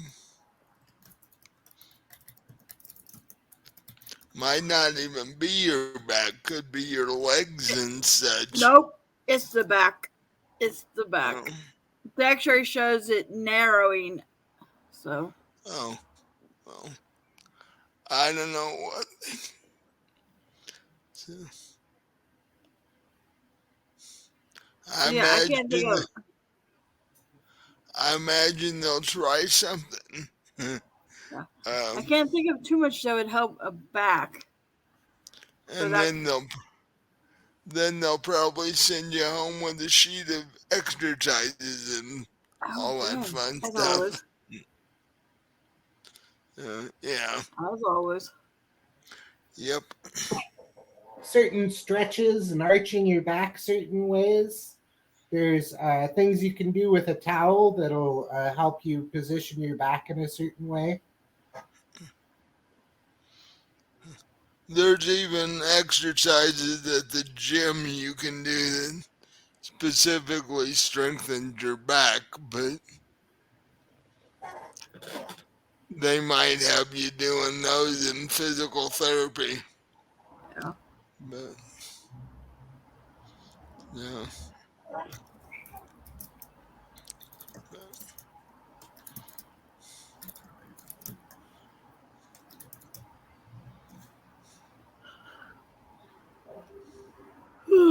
But I'm sorry, guys. I'm gonna call it a night. Have a good one. Yeah. Get lots of sleep tonight so you're feeling good going into physical therapy tomorrow. Oh yeah, definitely. See you guys later. Bye bye. Hey, Mike. Yeah. When you go to leave on whatever day you guys leave, call me and tell Alright. me that you're on your way. Okay. And then when you get to wherever you're stopping for the night, Yeah. call me and let me know you got there safely. And then when Yeah. you leave in the morning, that next morning for the rest of the journey, call me and then Yeah. call me when you get there. Let me know you got there. Okay. Okay. Um,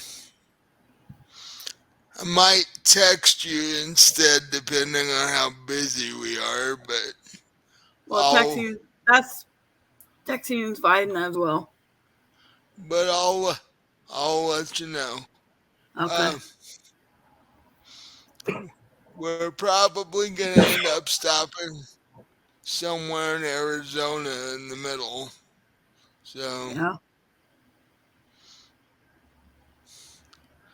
maybe even Flagstaff, depending on what the weather's like. But because that that is a place that Pat's Robin's mom likes to go through, Uh, but it depends on what the weather's like.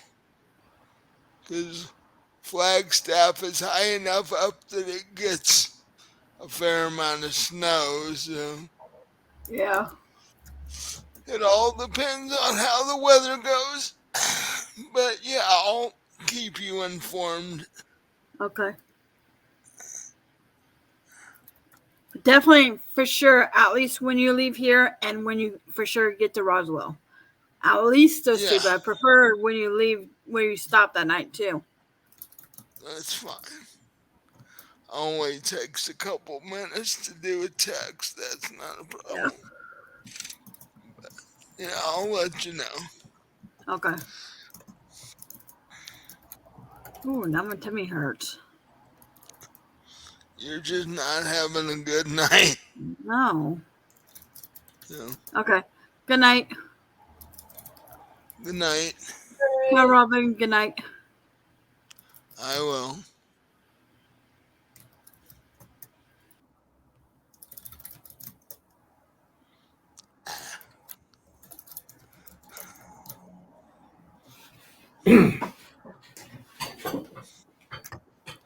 Yeah.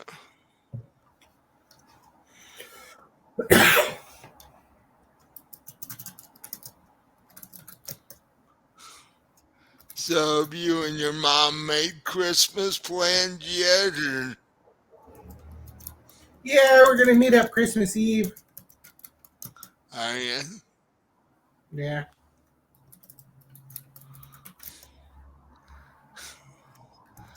Went went Christmas present shopping for your mom yet? I ordered her something off Amazon. Uh, that's the easiest way to do it these days. That's how I go Christmas shopping.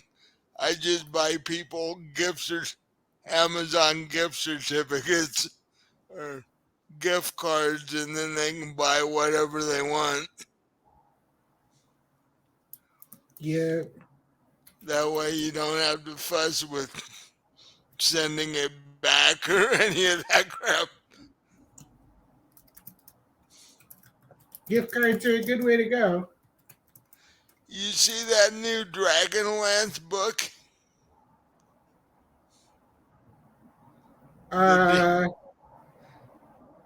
I don't think so.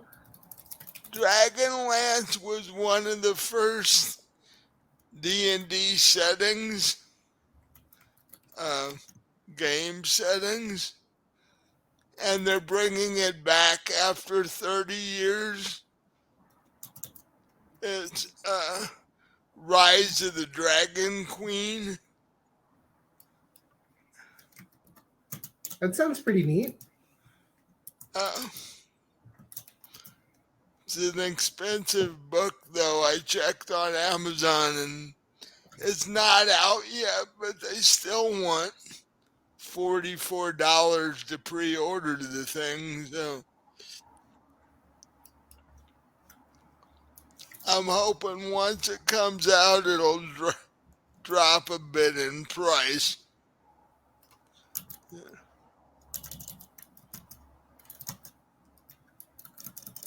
Yeah, hopefully. Maybe pick it up on eBay or something. Yeah. Well, and eventually there'll be people selling it used on Amazon too. So Yeah. if you wait a little bit.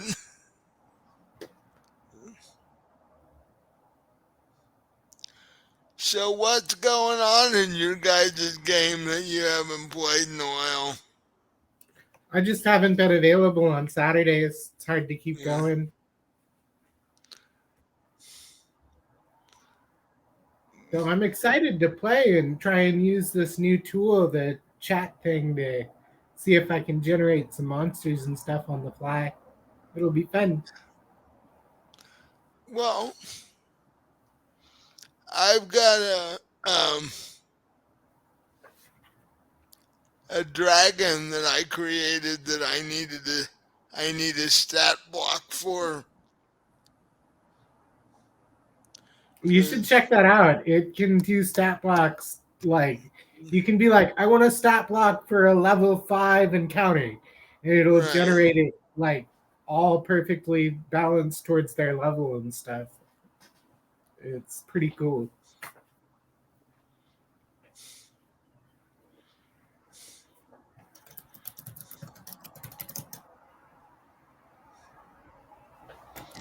Want to put my amber dragon together so I can maybe put it on DM Guild and see if anybody wants to buy it. Its breath weapon is molten amber, and you get sealed in molten amber, and you get 3 opportunities to break out, and then your party gets 3 opportunities to break you out, and, and if you can't break out in 6 total opportunities, you become solidified and suffocate to death, and you end up being like those little mosquitoes stuck in amber in Jurassic Park. So I could just see a paladin in full armor, solidified in amber, just standing there. Yeah. Never been a big paladin fan myself, so.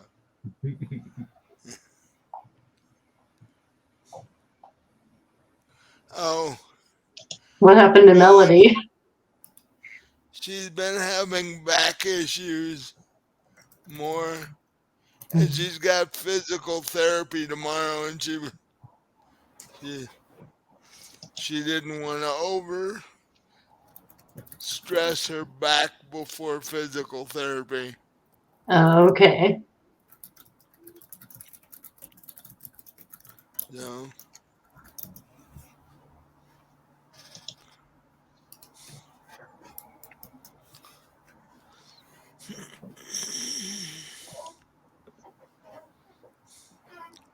so if the two of you are ready, we can jump back into this.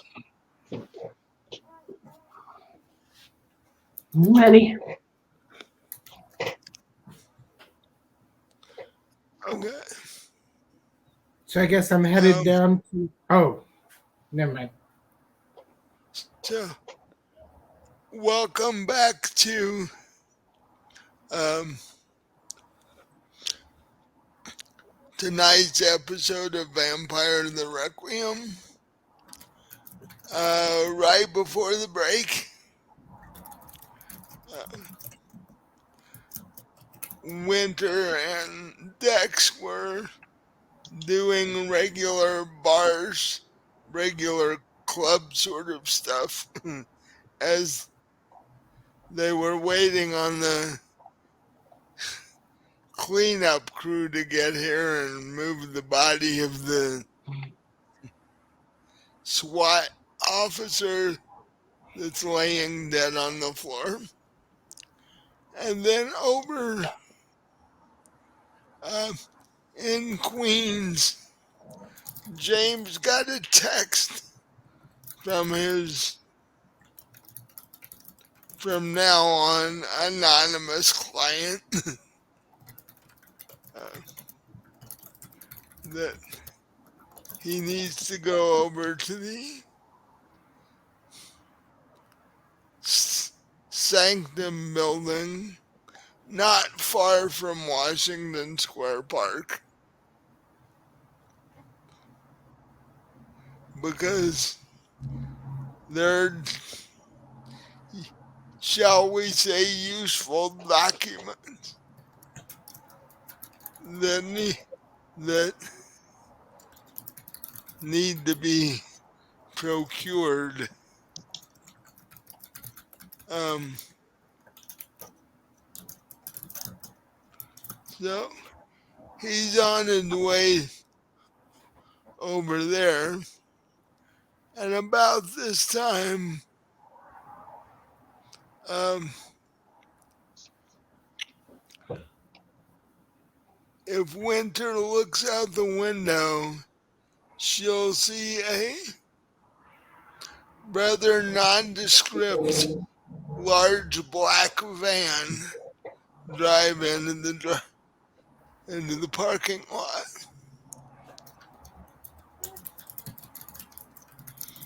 And you'll see Tanner standing there as the van parks. And a guy in a black hazmat suit steps out of the front of the van. You see the two of them having a conversation, and then the guy in the hazmat suit waves his hand, and two more guys in black hazmat suits jump out of the back of the van.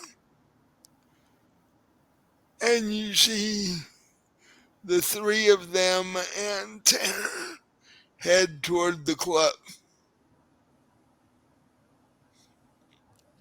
Well, that's not something you see every day.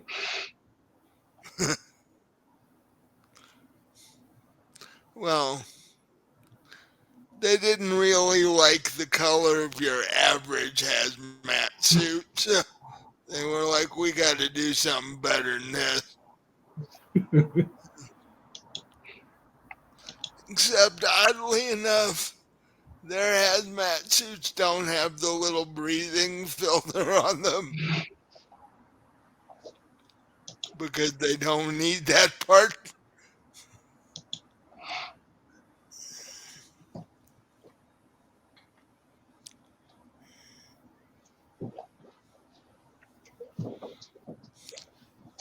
And I'm seeing this while I'm on the way to the building. Well, yeah, because you're only, what, 3 or 4 blocks from. So you could. Well, you might not see the guys in the hazmat suits.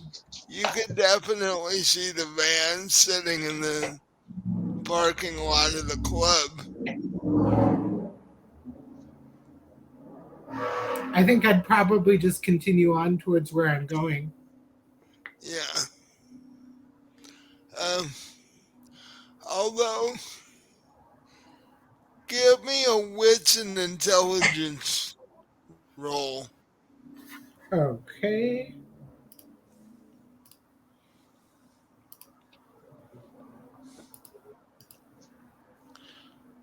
At, um, at difficulty level 7.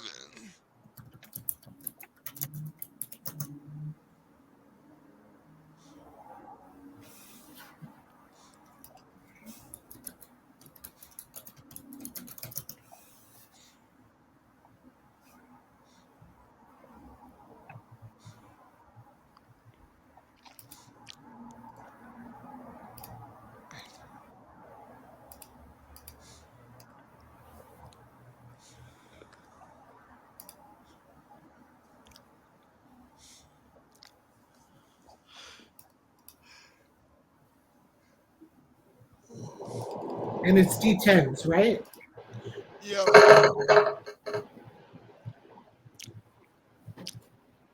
I got no successes.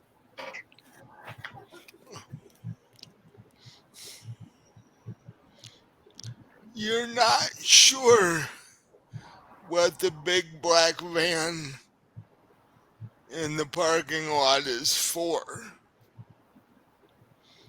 but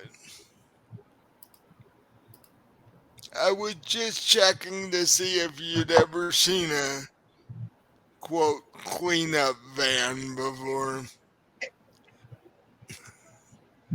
I mean, I'd Um, probably recognize a cleanup van, but I mean, what I'm doing seems important. so you head over to the Sanctum building and um, when you hear several sets of footsteps climbing up the fire escape, and within a couple minutes, Tanner and 3 people in hazmat suits are standing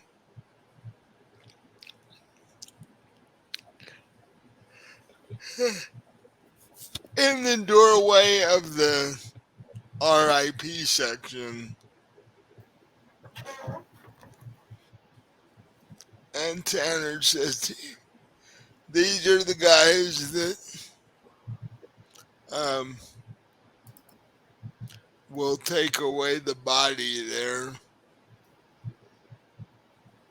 And I'm assuming you'll take care of any blood that's around as well. And the guy that looks like he's in charge says, yeah, by the time we're done, you won't even know anybody was laying there. Great, because while blood wouldn't, you know, bother most of my clientele, I somehow don't think the humans that come in here would, you know, not what they want to see in a nightclub.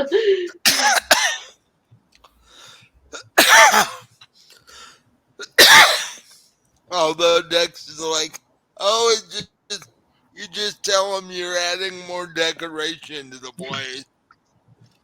Well, that's true. Yes. And about this time, you, you hear a rumble from outside.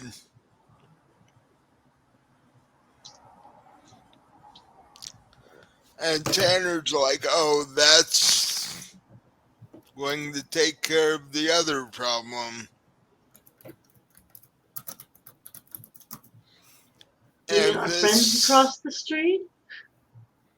that's exactly what I mean. And you look out the window and you see this vehicle that is twice the size of a SWAT armored vehicle.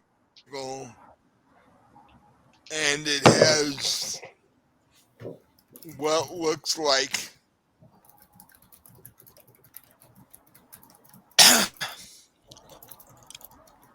almost a cannon on the front of it. Okay. Um, I'd get away from the windows if I were you. There Well, might be a little vibration here in a little bit. I'll go get behind the bar.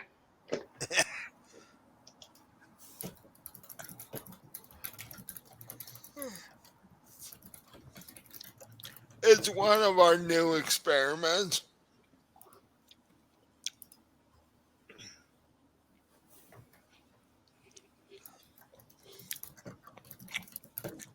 Oh, cover your ears too, by the way. I'll do that. And I'll look over and make sure Dex is paying attention and has covered his ears as well. And all of a sudden, you hear a very high pitched sonic noise that is high enough pitch that it rattles the windows in the club.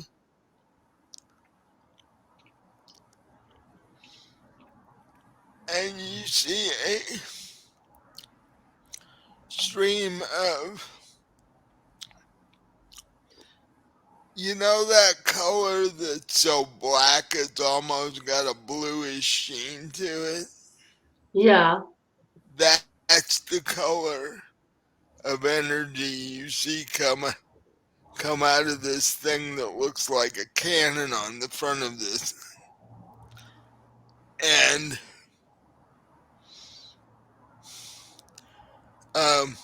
Tanner says there's gonna be some collateral damage police wise, because if this thing works, everybody in that group's going down. Oh, that's what we need. More dead humans. There's no way we can separate it out at this point. So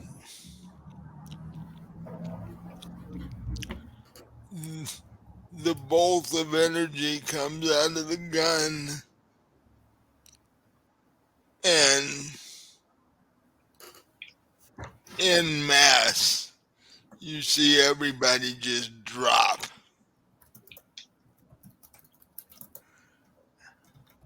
the the ones who have the intelligence to hold their heads are holding their heads for a few seconds before they just die.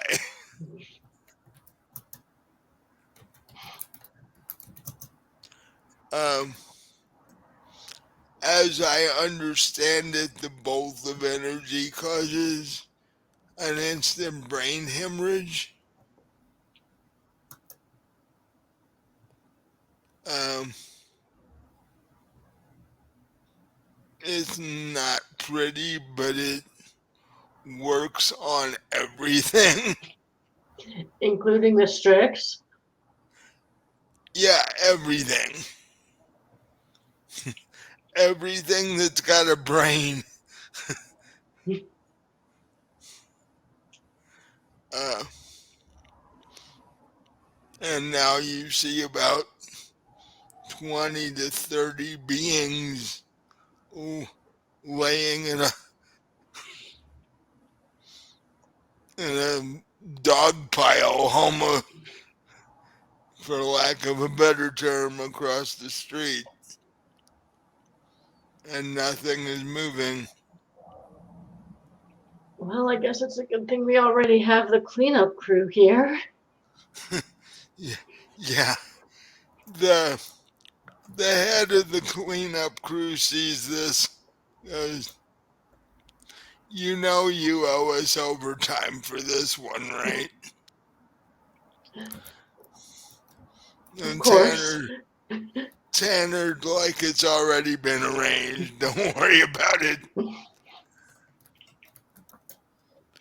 The the cleanup guy's like, gotta give it to R&D department. That's pretty impressive. That will solve our Stryx problem if on an ongoing basis. Uh, yeah.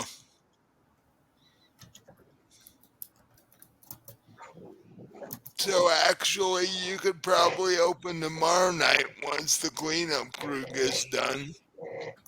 Well, at this point, I guess so. Thank you. Although, I can look at Dex and I'm like, maybe we ought to take a couple of days. It's been a lot. Maybe we should just take a couple of days to relax after all this. Yeah. Oh, you know what would be a cool way to reopen? That band with the lead singer that you're drooling over. Yes. Um, we could invite them to play Yeah. in a couple of days, and we could put out Yeah. advertisements. And, Set them up in the RIP section. Yeah, that works. yeah, that because on top of us being stressed, customers are gonna be in the area are gonna be pretty stressed too, and they're gonna need a reason to want to come back over Yeah. here. So I guess it would take a couple of days to make up some flyers. I'll get in touch with the band. I have their card, and We might think about over ordering alcohol and then having drink specials and such. Yeah. You advertise alcohol and people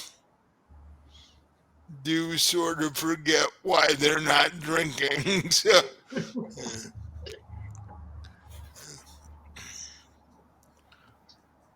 yeah. I guess I'll have to have Nat's friend fill in again Yeah. for a while. It looks like. Yeah. Because you're not, even if she comes out of treatment, you're not going to want her to go directly back to work. I She's don't think she's going to want to, no. She's probably going to want a little time. Oh, of course. And even if she does want to go directly back to work, I'm not going to let her. 'Cause, I mean, yeah, she's a vampire and all, but still. Being possessed kind of stresses you out. Yeah.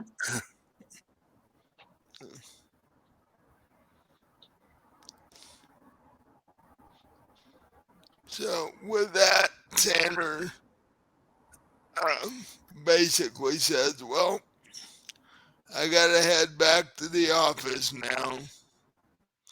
I'm going to see if I can meet with the prince and then tell him about your idea and see what he says. Although me being the head of anything seems a little strange, but temporarily maybe. And with that, he sort of heads out the door. He goes, oh yeah, Natalie's got to come back soon. I'm missing my Bloody Marys, and she's not behind the bar. Yes. Well, let us know when we can see her and keep us updated of her progress and everything, please. Oh, I will. You'll probably be able to see her in a couple of days. She is doing better.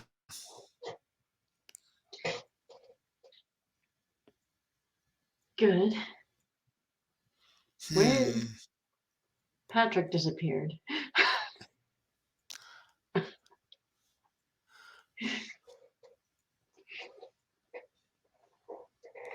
He's trying to come back. I wonder what that was. Might have been a computer issue on his end.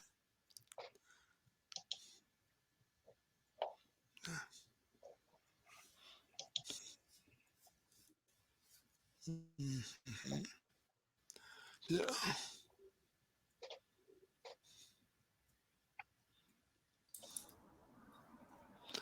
where'd you go? It dropped out on me. Uh,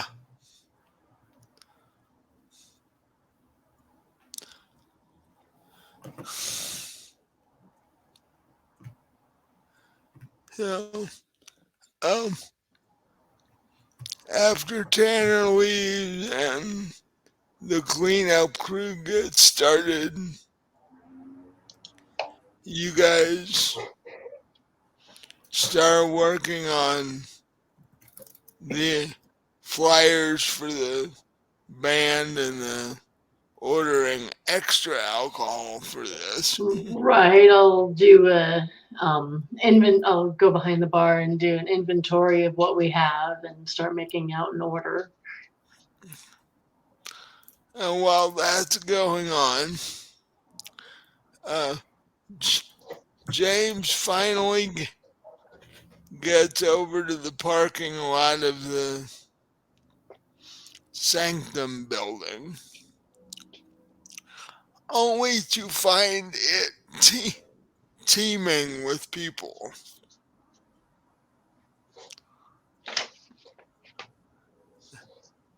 As you get out of your car, you count at least 24 people in the parking lot. That's more than a couple. Yeah.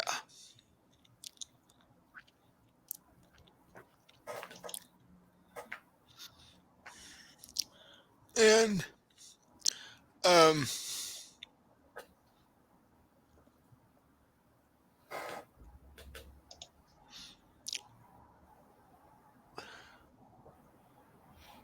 I guess I get out and head over there.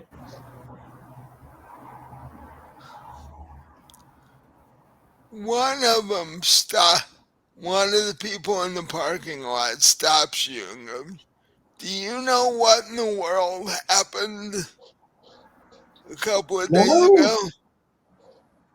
no. What do you know? All I know is the head of our Sanctum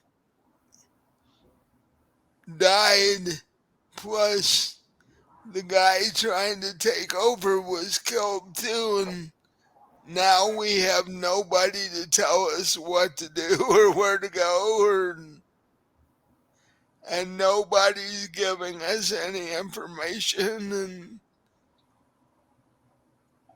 Have you tried contacting the prince? your average person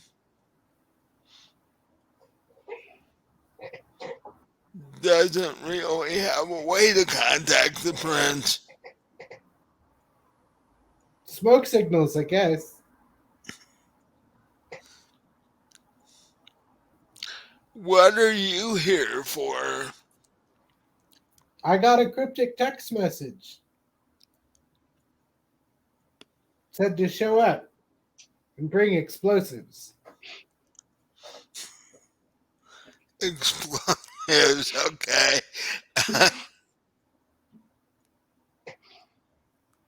You mean there's gonna be more mess? I mean, it usually comes in threes, right?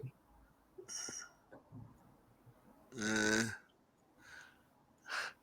all I know is everything's going to hell.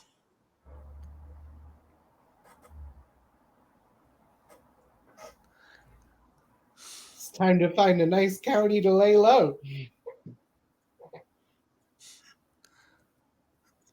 Doesn't sound like a bad idea. Um, well, and he just sort of absently wanders off. He goes, "Be careful, you never know what the hell's going on these days, apparently." For real. And he walks away, sort of dejected.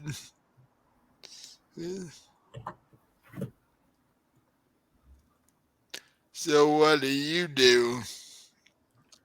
I guess I try to go inside the place where I was ordered to show up. Look around for the guy that texted me.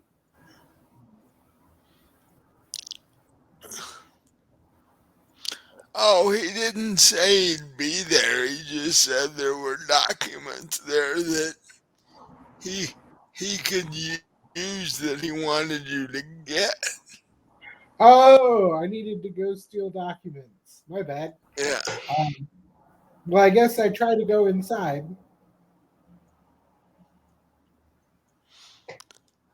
Those two guards that you encountered the first time you tried to break in are still standing there.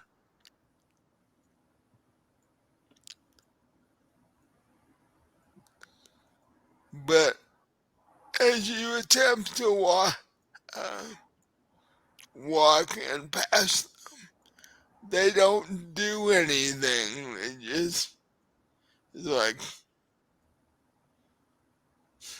Hey, Jim, how's the kids? not so great now that we don't have anybody signing our paychecks anymore. Yeah, you better get on that.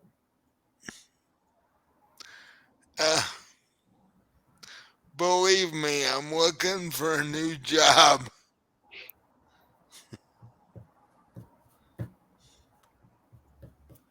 I mean, I know some people that are hiring if you're looking for the hookup. At,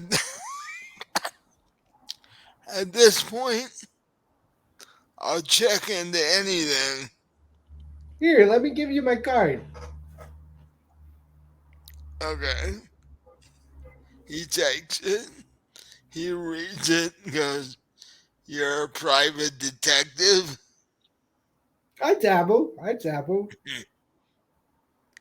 So would you be the one hiring people or what? No, no, I know a good club that might need some new bouncers. Uh,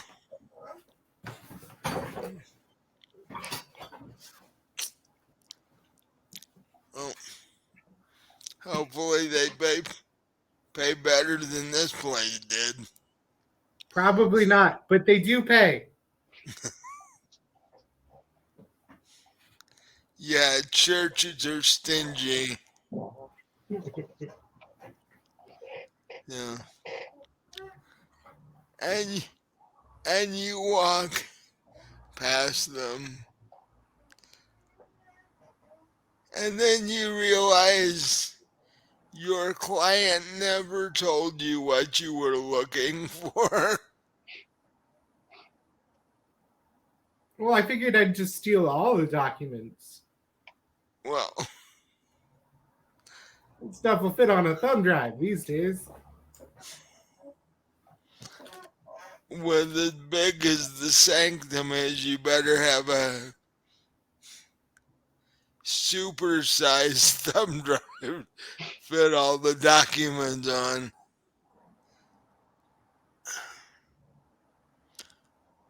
But as you're walking toward, you assume you'll start in the library. As you're walking toward the library,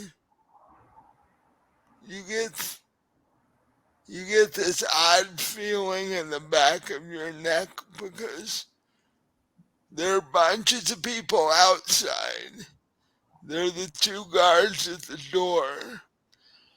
But once you get past them, there's absolutely nobody in this building. Some dedicated guides.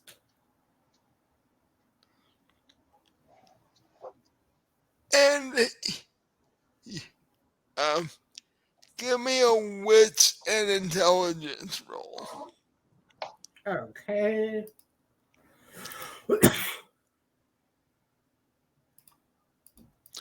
Uh, difficulties 7. I got one failure and one success. So you broke even. Actually, hold on, what was the failure? Was it a I, 1? I got a one and two fours and an 8. So yeah, you broke even. Um,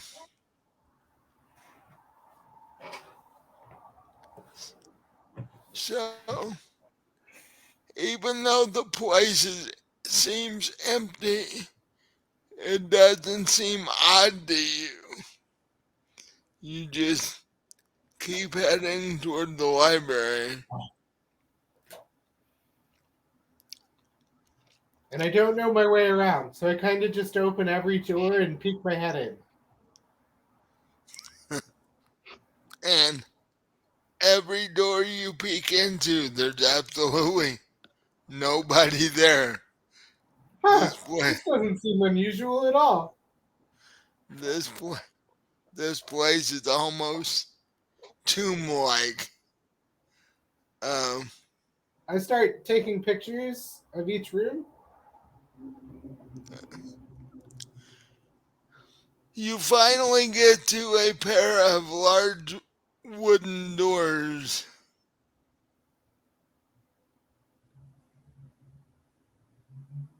I try and push them open. Uh,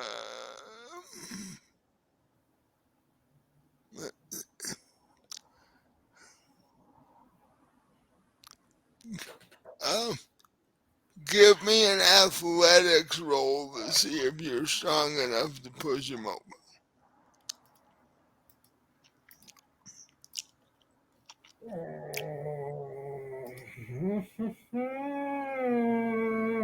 Hey, I might be able to do that.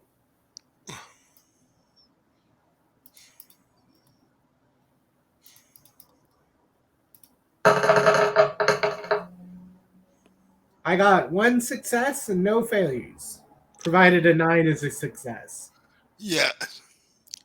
Is a You 7 a success? yeah. Then I got 2 successes. Okay. Well then, you with some difficulty you are able to push the large doors open. Hmm. And on the opposite wall it says Sanctum Library. Oh, I think this is it. I look around for computers. There's a 12-foot table with chairs on either side and probably 4 computers on the 12-foot table. And there are books from floor to ceiling covering every wall. I text the guy back. What kind of documents were you looking for?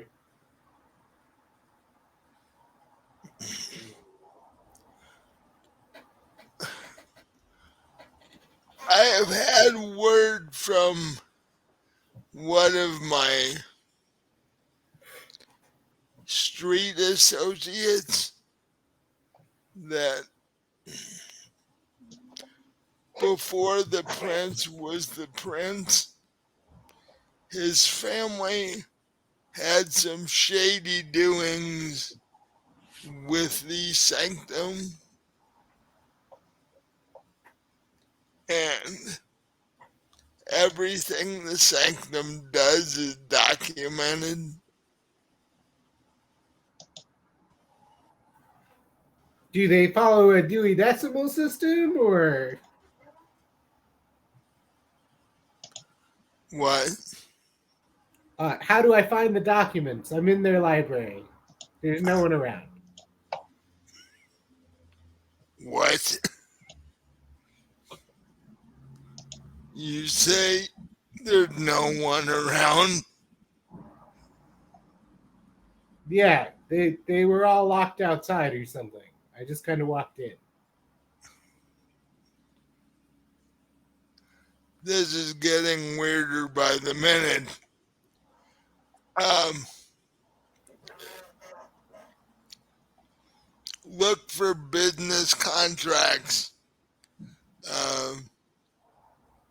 between the prince's family and the Sanctum. I guess I get on the computer and I download the hard drive to my thumb drive. Okay.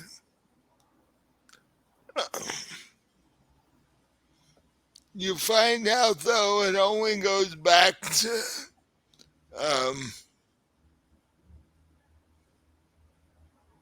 about the 1800s, and the prince himself is older than that. And anything his parents would have been into would have gone back into the Middle Ages. I check and see if there's like any reference or index of the different books that they have, and see if there might be any way to narrow down the search.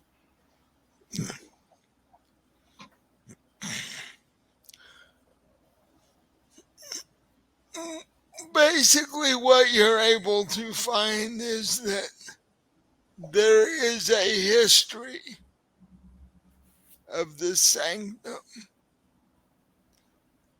beginning in the year 1000 and going up to modern day.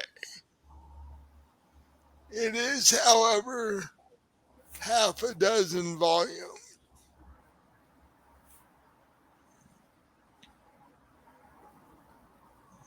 Okay, I guess I go find that half a dozen volumes. Which it's quite easy to find. It's the binding's red with actual gold trim so it's fairly easy to find. I guess I start looking through it to see if I can find relevant time periods or business dealings. Yeah, there there are entire sections on the business dealings of the Sanctum. I start taking pictures of the pages as I go.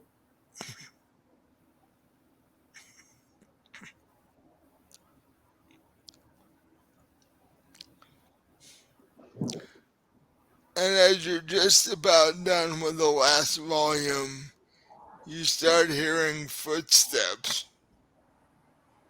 coming I up hide the on the hallway. ceiling.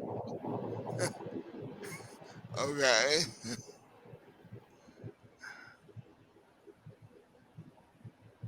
Phoot-choo! Luckily, thumb drives are small and you can put them in your pocket before you do that.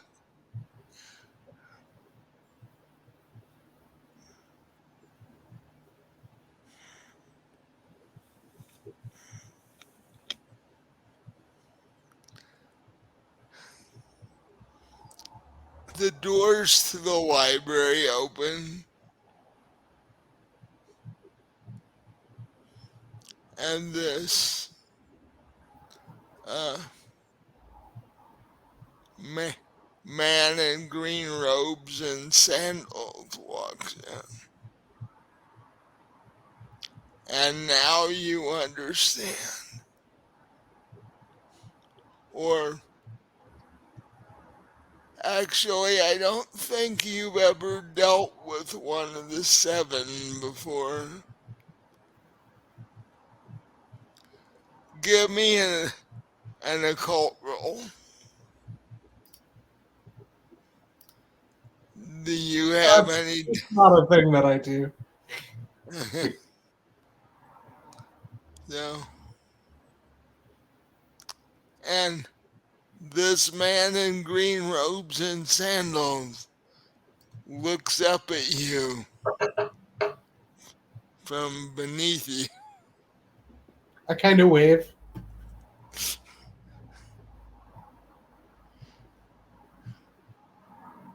And in the next second, he joins you hanging from the ceiling.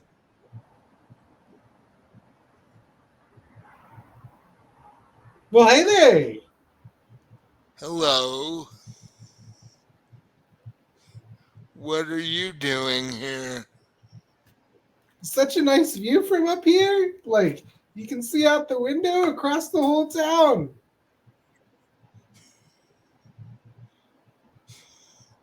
This is true, but there's got to be an easier way. Really, it's the best place to take in the vista.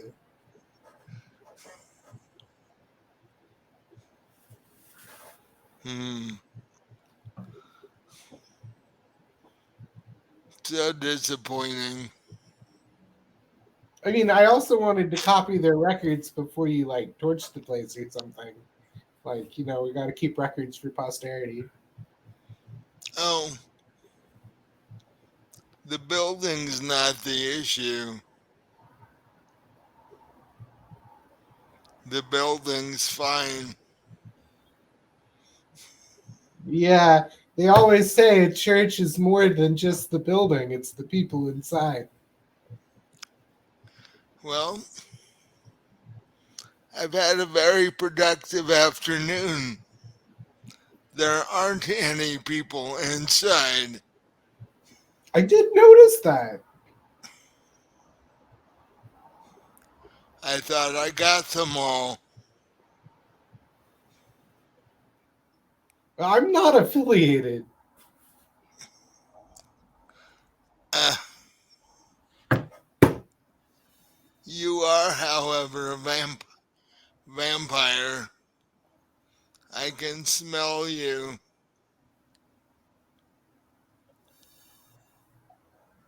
That may or may not be true. I'm still finding myself.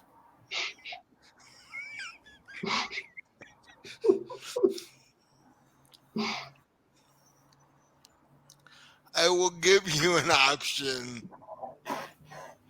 One sec.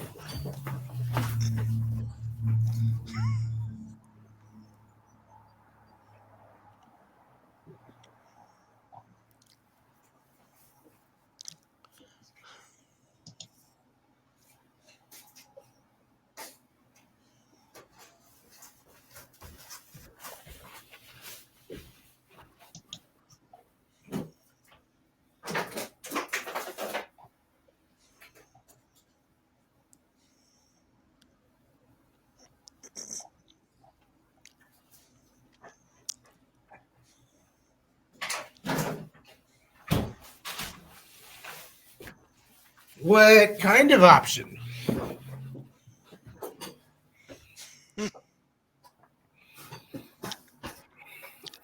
You obviously don't know who or what I am. Um, the option being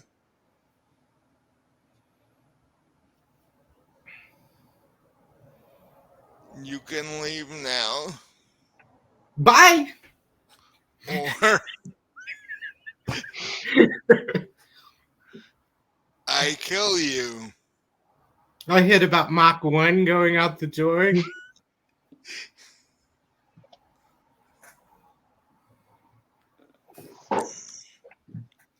Oh,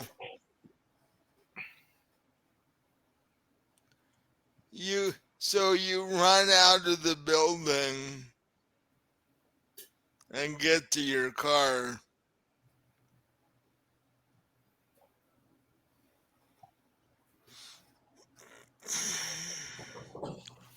And as you do, you notice something. The 24 people in the parking lot are gone.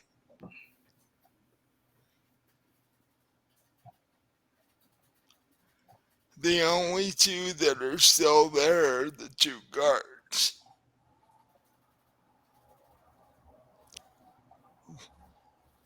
The man in the green robes and sandals walks out a few minutes behind you. He stands in the doorway between the two guards, turns and puts his hand on one of them, and the guard turns to dust, as he would have if he'd been in sunlight. Well, that's disconcerting.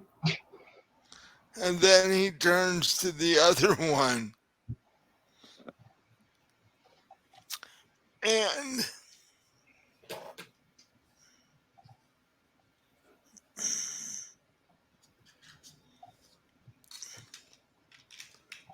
um,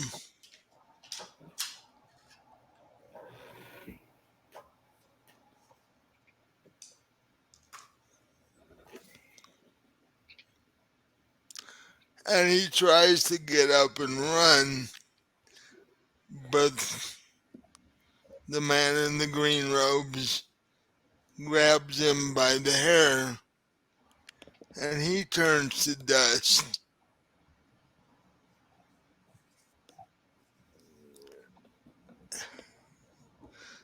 And then the man slowly starts walking toward you in your car, being that you are the only other creature in the parking lot at this point. Well, much less slowly, I drive away.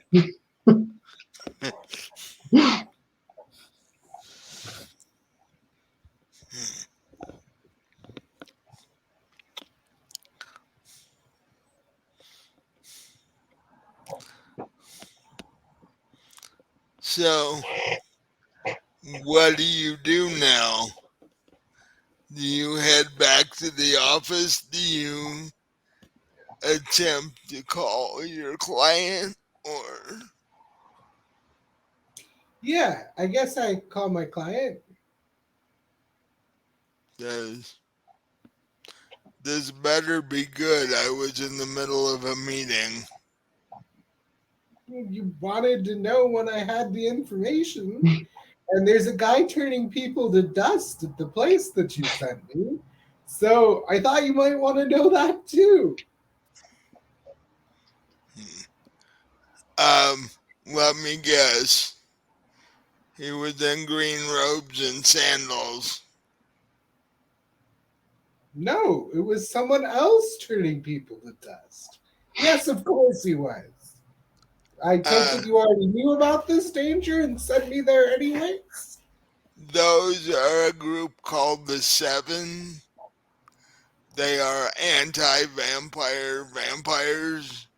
Their entire goal is to kill us all off.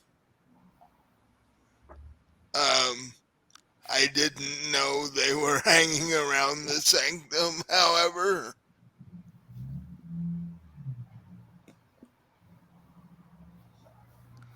You Uh-huh. you obviously don't know what happened a couple of nights ago.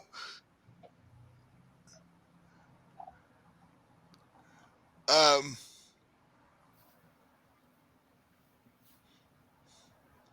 He says to the person that was there. well, okay, apparently you don't remember what happened a couple of nights ago. Um, because there was seven everywhere. No, I Um, remember seeing him. I'm just not letting on to everything I know in character. uh, you're close to the goth club, right? Yeah. Meet me there. Okay, but you're buying the drinks. The cover at that place is no joke. They're a ripoff.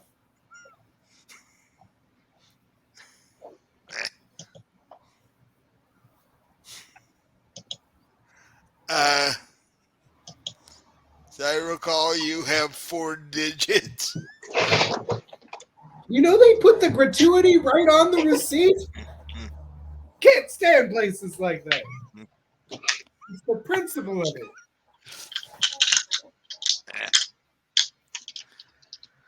When you have enough money to buy a country, who cares? I mean, I figured that would be your opinion.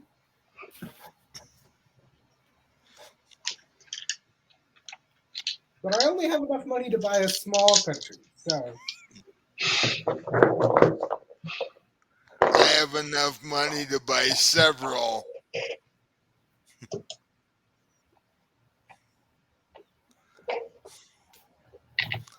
Like I said, Mimi Club. I guess I drive to the club. You get there before he does, naturally, because you're only a couple blocks away. I drive like the other direction as I leave the church, and I make sure I'm not being followed before I then circle back to the club. If it's all the same. Okay, well, in that case, both of you hit the parking lot about the same time. Or at least you do and another car does. The other car is a Ferrari.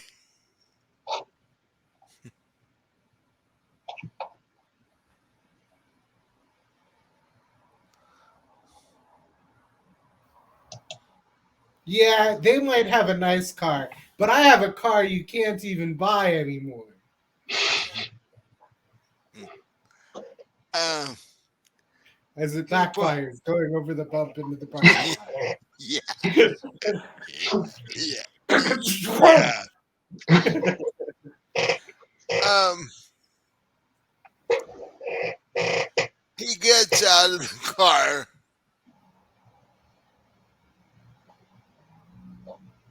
He turns and sees you and starts walking toward the front door.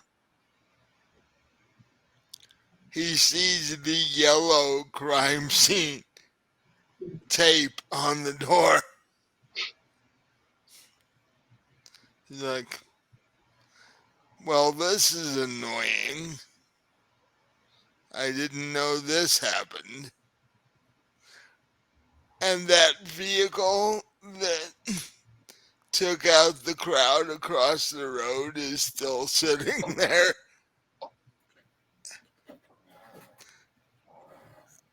Uh,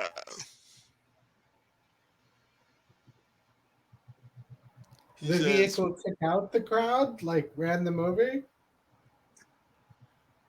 it had a gun on it that emitted a sound so obnoxious that it caused everybody in the group to have instant brain hemorrhages and die.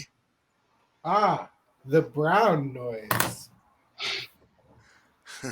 So, um, and then he sees the cleanup crew in black hazmat suits walk down the fire escape and around the building and goes, well, damn, something happened here. A lot of that going around. Just a second. And he stops the head of the cleanup crew. Goes, hello, I'm one of the Prince's Advisory Council. Is there any way we can get into this club?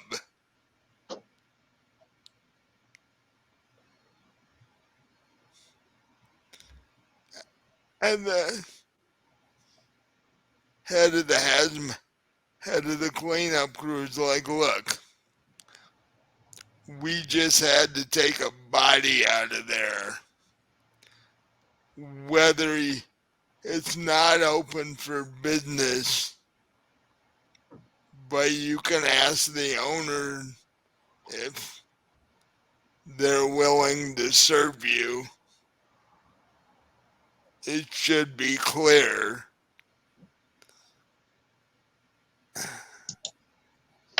And with that, he sort of walks off toward the three of them walk off toward the vehicle across the street. Because now the heavy work starts for them as the 20 to 30 bodies are laying over there.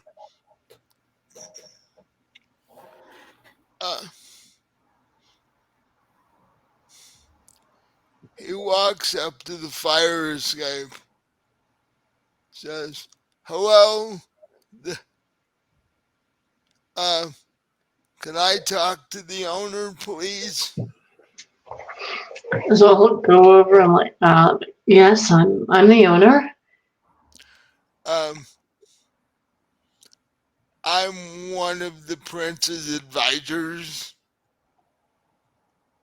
And he literally hands you a card with the Prince's seal on it.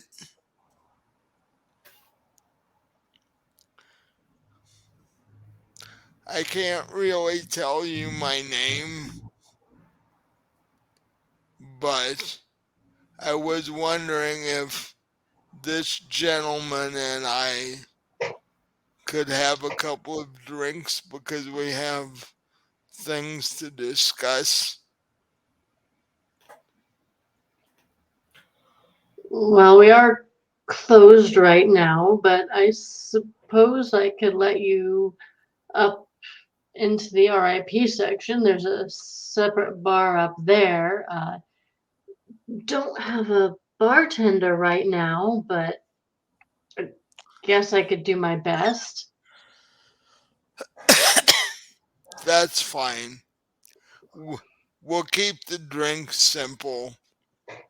I'm not into fancy, you know, fruity sort of things anyway. Well, and we do have any blood type you might want. That's true. Do you have that in soft serve? And what? Soft serve. You're gonna have to go to an ice cream parlor for that. You know, I don't think they carry it, man. You have to know which one to go to. I mean, there's got to be at least one in New York. You know, Vampire run ice cream place. It's got to be. Well, you partially freeze blood, you end up with. It's more of a slushy. Yeah. Alex, I could probably do that. I could do a blood slushy for you. We got a blender. Well, hey, if it's no trouble. For the younger members of your crowd that come in. Put that shit in a margarita glass. Because 7-Eleven just doesn't do it. Blood Slurpees? No, probably not. Yeah. Not yet. Just give it time. Yeah. Now that's my golden life. To go into a 7-Eleven with a pair of fake fangs and ask if they have blood Slurpees. Especially on Halloween, that'd be a blast. But they're probably never going to do it because they have to stock too many different blood types.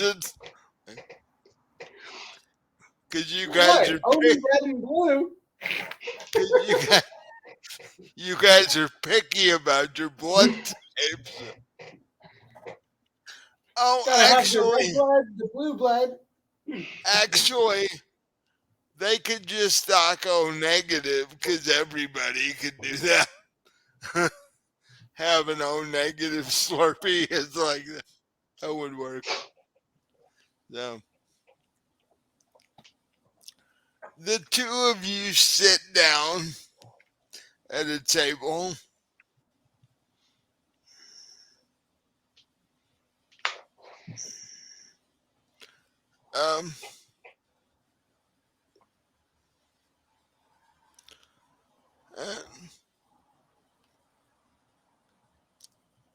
He's like, I will have blood type A if you have it handy.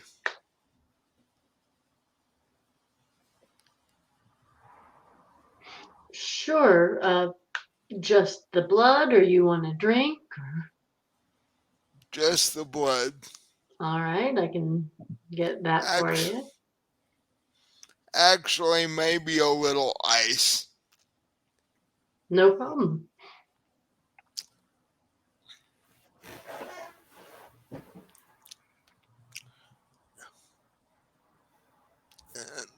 What are you inclined for? Oh, just a blood Slurpee if they've got it. I can make one. What type of blood? Whatever's clever.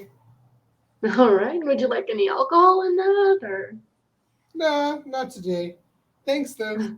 All right. So get the blender going. Get him his blood Slurpee. And then I'll fix myself a gin and tonic with a little A negative grenadine in there.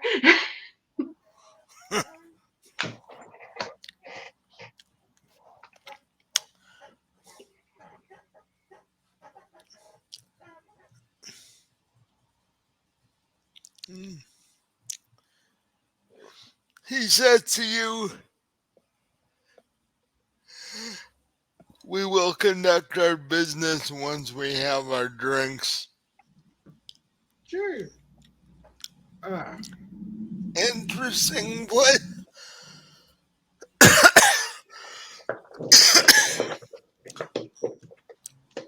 Interesting place here.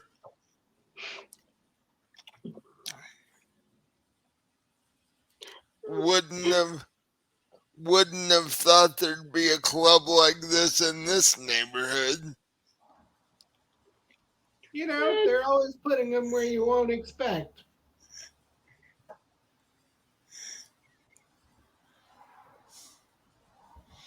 How, how long have you been here?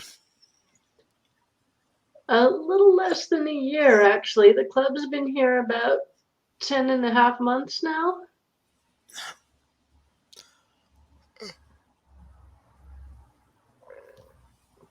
That's probably why I haven't noticed. I haven't been over here in always that long. And we just put this area in the my RIP section here. This has only been here for a week or so. Nice.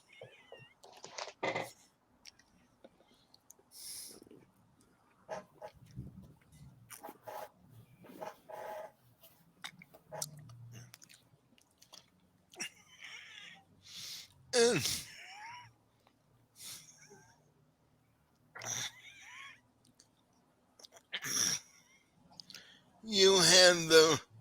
you put the drinks on the table.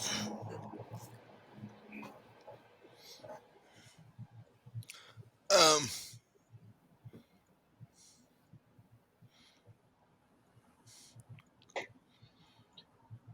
Winter and James don't know each other. Are you going to introduce yourself? We met the other day, like when we were fleeing for our lives. Yeah. Well, yes, but how much of an introduction do you remember from that? Not much. Something to do with heads exploding kind of overwrote most of it. Yes. Yes, I mean, I do remember seeing you as you were pounding frantically at my locked doors to get in. I opened it. You were a private investigator, I seem to remember. Yeah, I've got an office over in Queens. Do a little bit Oh, of work around town. that's a little distance from here. You know, over here on business.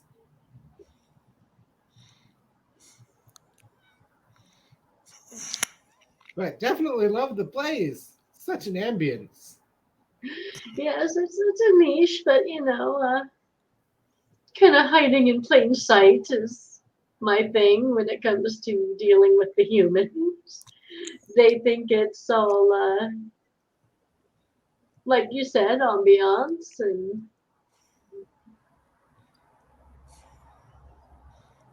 have to Yeah. make sure they don't see my fangs.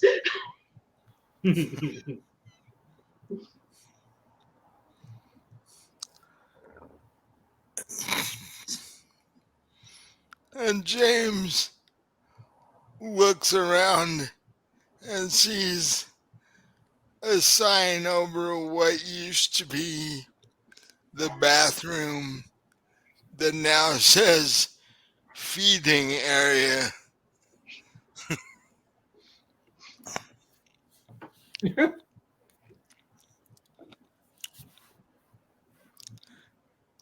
Apparently, one of the perks of the RIP section.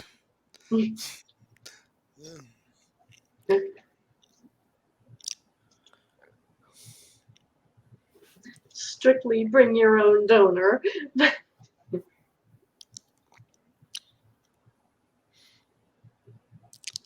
Yeah, don't just eat random people in the bathroom.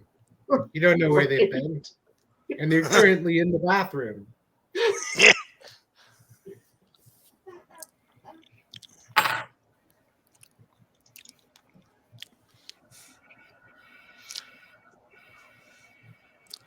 Well, I do believe we have business to discuss. Yeah, I believe I referenced, or I located the tomes that you wanted some material out of. Hmm.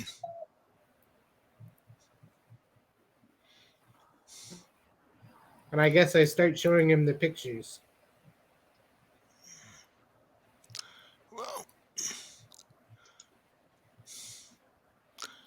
if I can get copies of those, I will start going through them.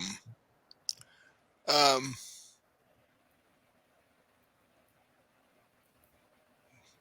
can you give them to me through your computer? Sure, what's your email?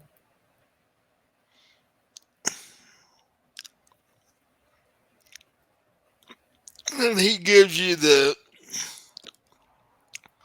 a Gmail account. I guess I send him the pictures. Oh, and I wanted to talk to you about this the seven that you saw. How many of them were there? I mean, I only saw the one.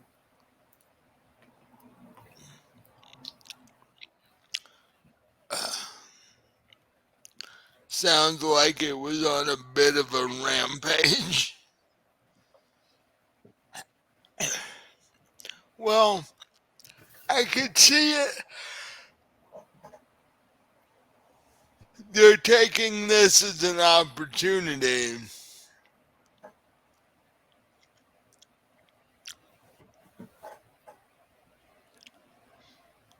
And as you can see from the pile across the street, he's not the only one.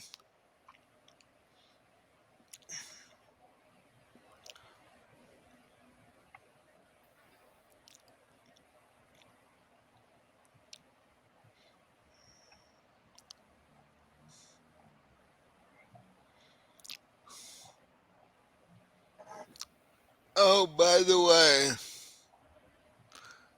there's an upcoming event I would like you to attend. Okay, I can manage that for you. I will be right back then.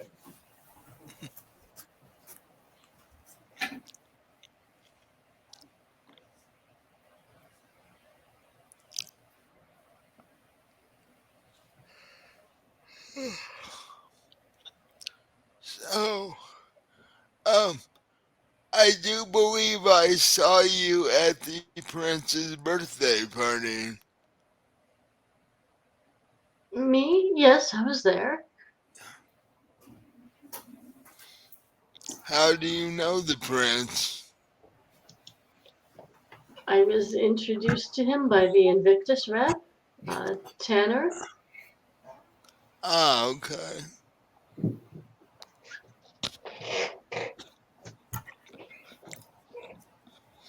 Well, um, you may be invited to this yourself if the prince um decides. There's a gala function in 2 nights. Um,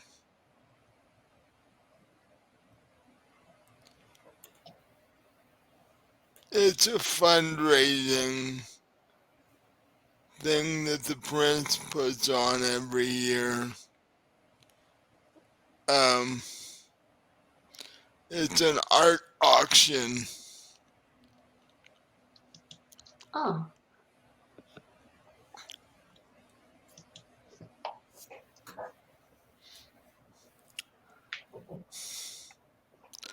Eh, It's his way of supporting local artists. Um, the money goes to. Uh,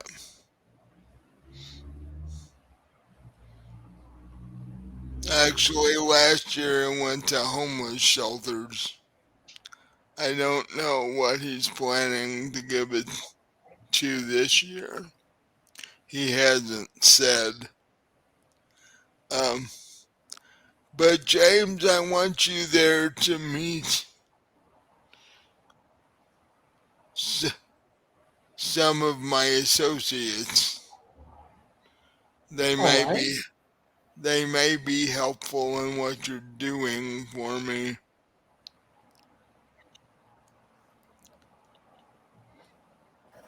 I generally work alone, but I'm happy to talk to anyone you like.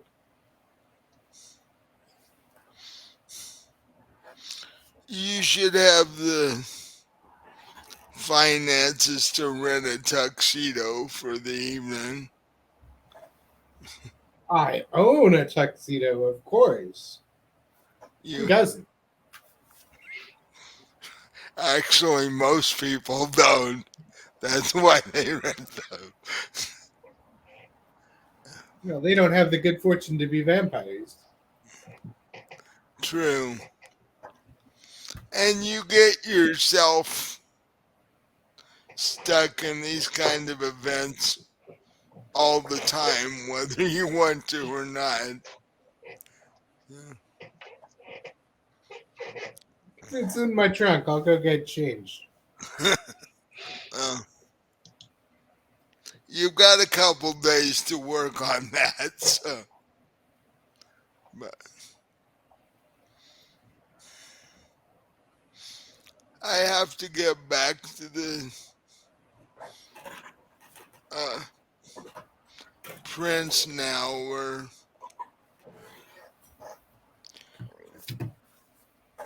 he's hosting a dinner for a vampire dignitary from New Orleans. He wants his advisors there. So I should be getting back. But it was lovely to meet you again, Winter. And James, I'm sure we'll be talking soon in the next couple of days.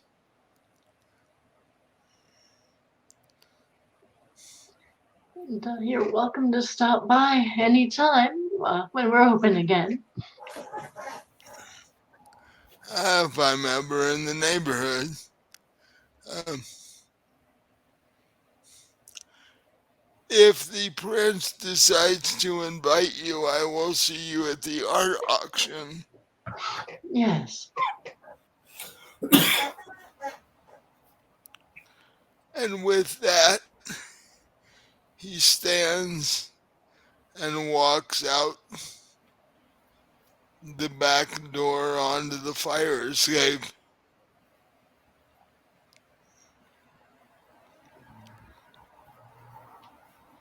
So, what does James do?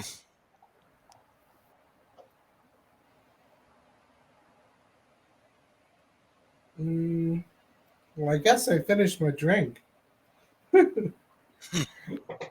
After that, I guess I have a few days before the event, so I'm gonna go buy supplies. Yeah, it's not often that you get blood slushies. You don't really want to waste that. And now you know where you can get them. Yes, So, I'll have to come you, back sometime. yeah. Oh, are you going to tell him about the band that's going to play here? Oh, yeah. I'll mention that in a couple days' time. We're going to have live music right here in the RIP section. And stop by if you like. Oh, wow! Anyone good?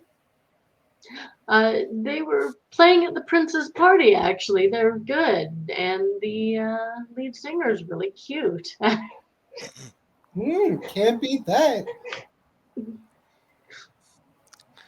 It is the night before the art auction. The, the grand grand reopening is happening. Yeah.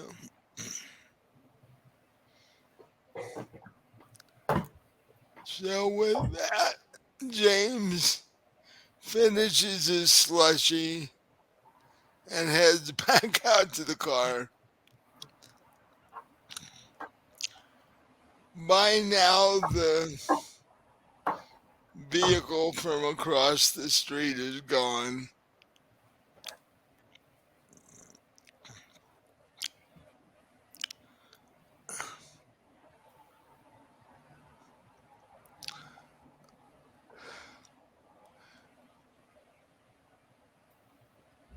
At this I guess. point, what? Oh, go ahead. I was gonna say at this point, when are you get your phone rings? I'll answer it. It's Tanner. He Yes. Natalie wants to see you. Is she well enough?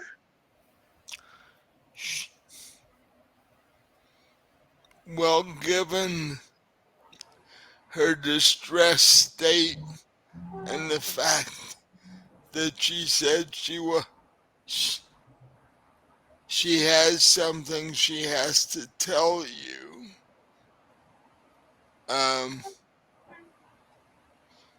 I think we need to let her talk to you, whether she's well enough or not. Okay. Does she want to just see me, or should Dex come along? Uh, she didn't mention him. She just said that she wanted to see you. Okay. Tonight? Now, No. Okay. Can you give me directions? Where do I need to go?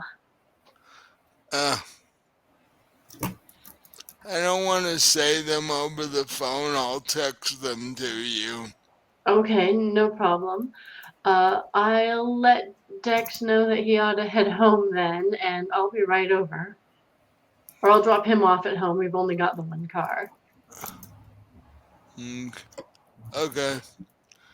I will meet you here and take you to her. Okay.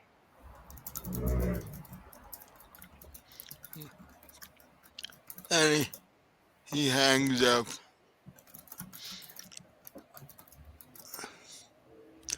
So you head downstairs. What do you tell Dexter? I'll tell him that Tanner called me and Nat needs to talk to me. Maybe I'll tell him she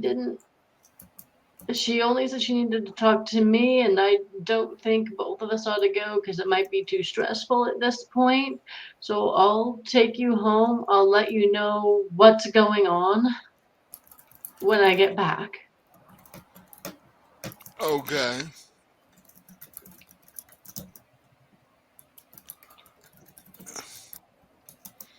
He's got a confused look on his face, but at the same time, he decides he's not going to push it. Um, so you take him back to your guys' place. While you're doing that, what does James do after he leaves the club? I guess I head to the spy shop that I buy equipment from.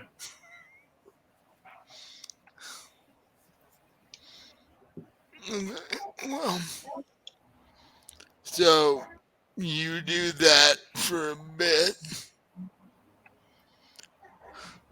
Although you overspend, and then you realize that, all of the stuff you bought's not going to fit in your VW bug you drove here in. Uh, so what are you gonna do? I just have them ship me the rest of it. Okay. For an extra, what turns out to be about 10% of your purchase, they'll overnight ship the rest of it. Excellent. So, do you head back to the office or do we see what your apartment looks like at this point? I guess I head back to my apartment. So, what does your apartment in Queens look like? It's basically a basement apartment with no windows that has a big steel security door.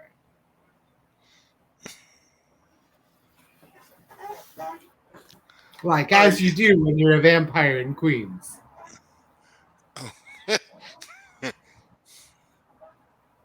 Like I saw a thing on these steel doors that are like indestructible. They get a rating like 1 through 6, and well, yeah, I'm gonna get the 6. And you caused enough grief for a lot of people, for enough people being a private detective that you've made an enemy or two in New York City. So, Enough people that my apartment has a back door. so, so how does your night end before the sun comes up? Uh, well, I guess I drink some more blood, and then I watch some old crime movies. You know, Law and Order is pretty good. So, do you have a coffin or how do you sleep? I have a coffin. It's like nice and it's memory foam padded. You know,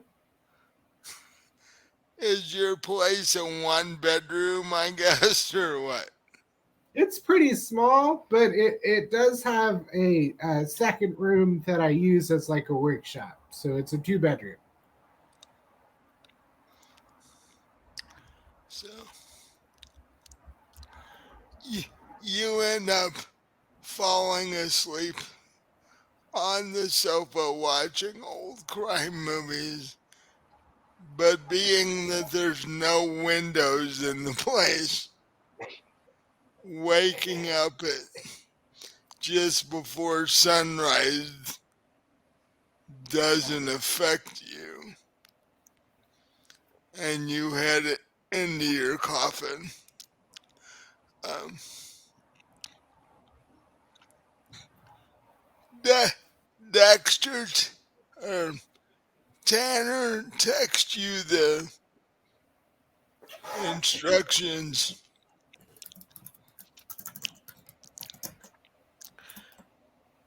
This is a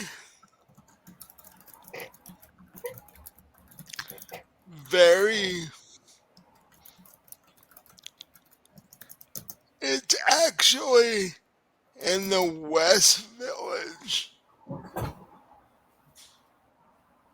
And it's in a very fancy neighborhood. And the exact address is a large 3-story brick home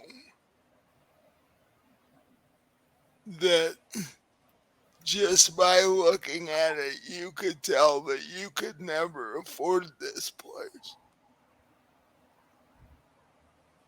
So it's sort of odd that you would be sent here.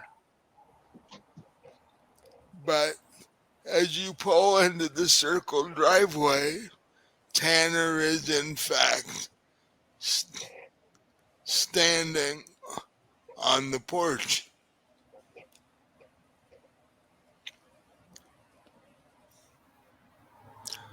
Says, "Ah, you found the place." Yeah, this is it here? "Yeah, this is Invictus headquarters." Oh, "Wouldn't think it, would you?" no. "That's why we did it."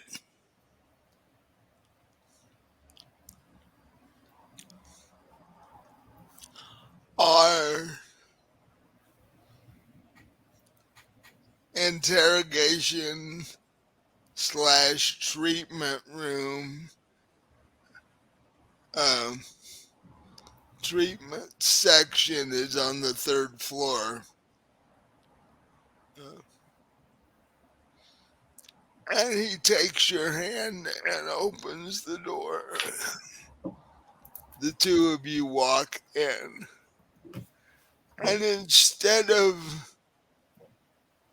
what you would expect in a home like this, there are desks everywhere with people on computers, and uh,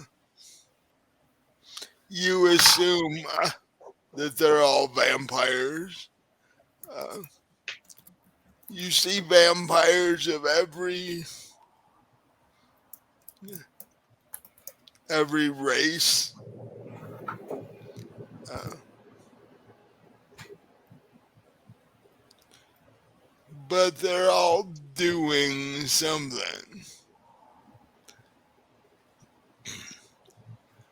And as you walk through, they all look up at you and Tanner because they've never seen you before.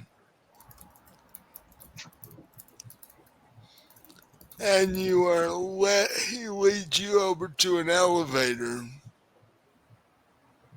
which is your standard elevator. And he hits the button for the third floor, and the elevator responds to him.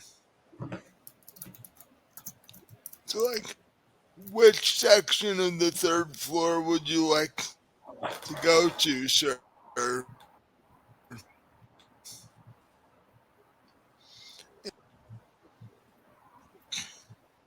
And he says, uh, treatment. And the elevator's like, yes, sir. And within seconds, you are on the third floor. The elevator opens, and it looks like almost a ward of a hospital. There are doctors and nurses and orderlies, and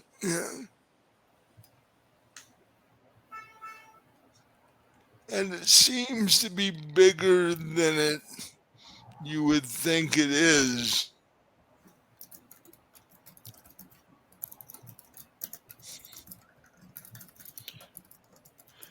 And sitting on a bed in the very back of the room, dressed in a hospital gown, is Natalie.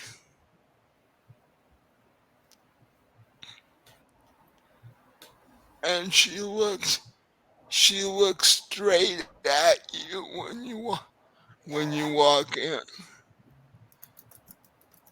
And you can see from her face that whatever she's been going through has been very difficult.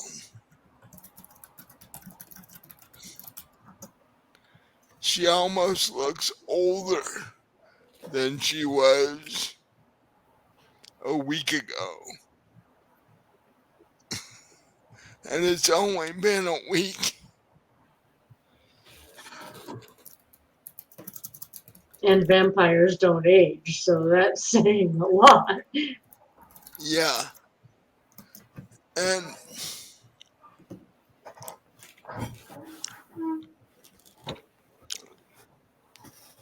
she sees you and Tanner walk over, and her face brightens a bit.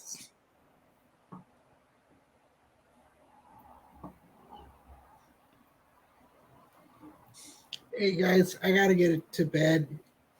Have a good night there. Okay. Well, you have a good night too, and like I said, our next game is gonna be the 8th of January. So Cool. hopefully you have a nice Christmas with your mother. And You too. Good luck with the move. Merry Christmas. Merry Christmas. and there and there there will be more changes with the channel once I get all settled and such. And Cool. we'll we'll keep going. Yeah. Catch you later. All right.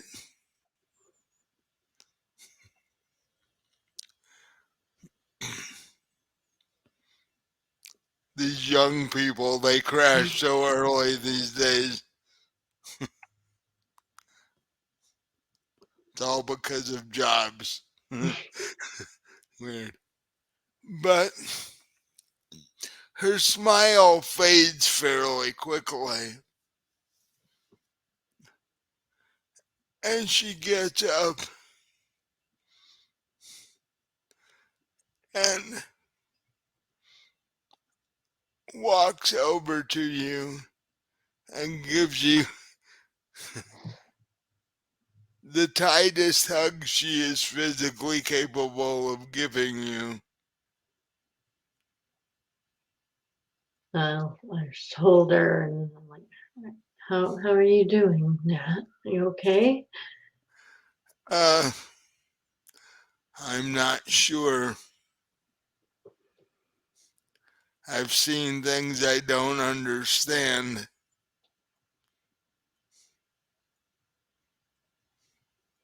Seen things? They say I was possessed by a Stryx. You were. Well, Yes, I was there. You were. what that does to your mind is scary.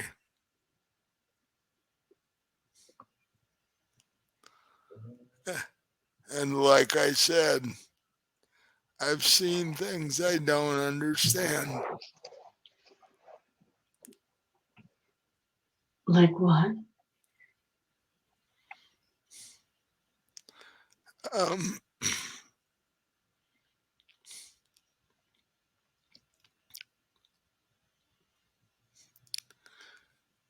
can you ask Tanner to give us some time? Sure. I'll turn to Tanner and say, is it okay if Nat and I talk alone for a little while? Um, normally, with somebody in her state, we wouldn't do that. But I'll make an exception. But I'm also not going to be far. No, and it won't be long. Yeah. And he walks away. I'll walk her back over to the bed and make her lay down again, and I'll sit on the edge of the bed. What's going on, Nat? I don't know what that thing did to my brain, but it's not the same as it was.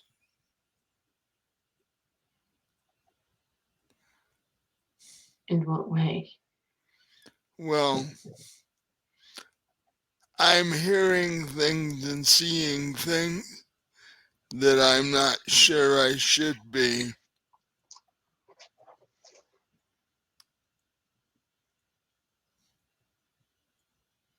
Like? Like,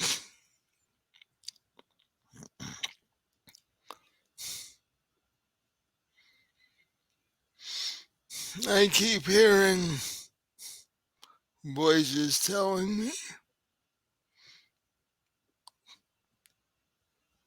that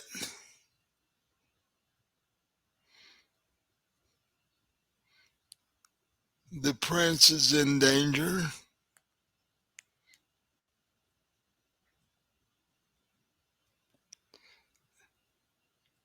that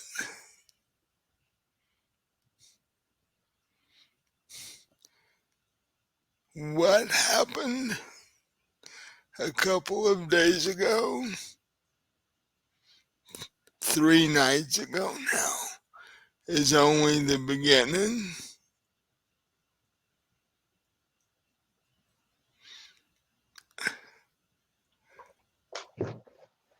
And that ultimately both vampires and humans are not going to survive this. And you haven't told anyone else this? I'm thinking if the prince is in danger, that's maybe something Tanner should be aware of. I haven't told anybody. They wouldn't believe me if I did. Because of your having been possessed? Most likely. I I think if you tell anyone, you should tell Tanner. Like I said, just because of his ties with the prince, he might suggest that he might at least suggest that the prince up his security. Um, I was hoping you could see the prince. If he would see me on his own, I'd be willing to do that, yes. He likes you. Um, because I don't know if he is in danger. I don't know who or what from. So you haven't heard anything specific, just that he's in danger. Yes, I've been hearing it from people who've been walking around here.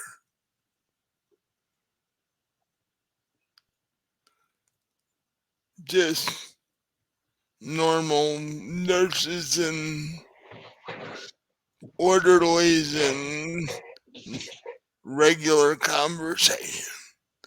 They talk about it like it's no big deal. Um, Now, don't take this wrong. I like Tanner, but I don't know he could be involved in this. Uh, Well, he does seem to be involved in an awful lot of things, so I see your point. so I would much prefer if you could somehow talk to the prince. I could do that. Because I'm not even sure how long they're going to keep me here.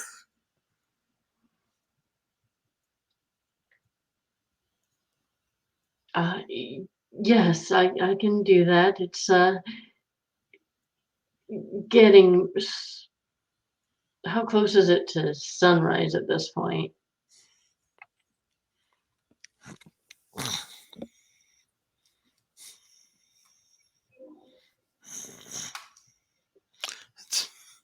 Um, probably like 2 to 3 a.m. Okay, so there's plenty of time, but I don't know if I want to do all that tonight. So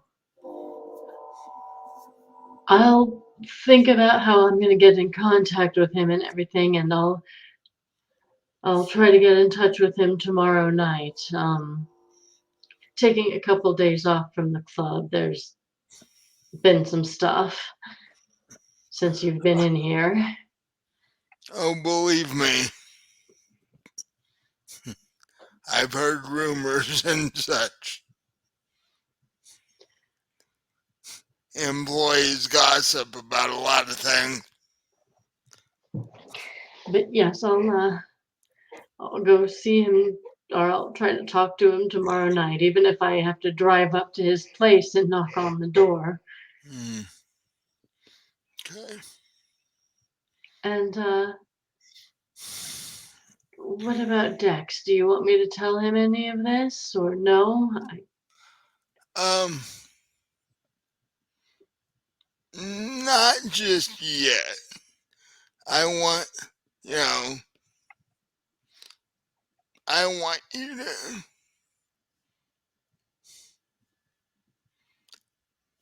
you know, check into this before you tell anybody anything. I will.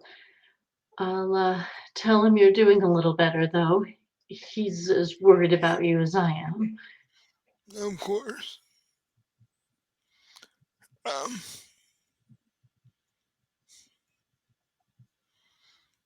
and what you can do with Tanner is try and find out how much longer I'm going to be in here. Okay. It might be advantageous for the moment because I can try and find out more things. But, And yeah, do you have your phone with you? I can text you after I talk to the prince. yes, I do. Um, they, you know, didn't deem it necessary to take it from me. So, I wasn't sure if it got left at the club when they took you here. I didn't see it there though. I figured you must have it. yeah, it's in my bag under the bed. But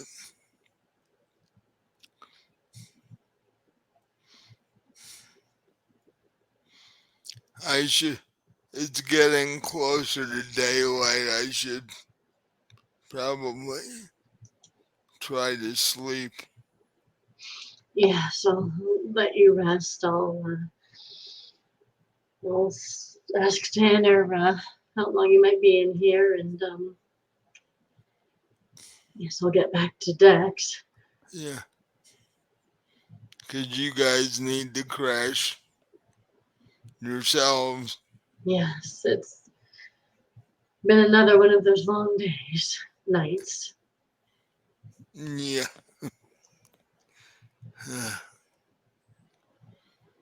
So she gives you another big hug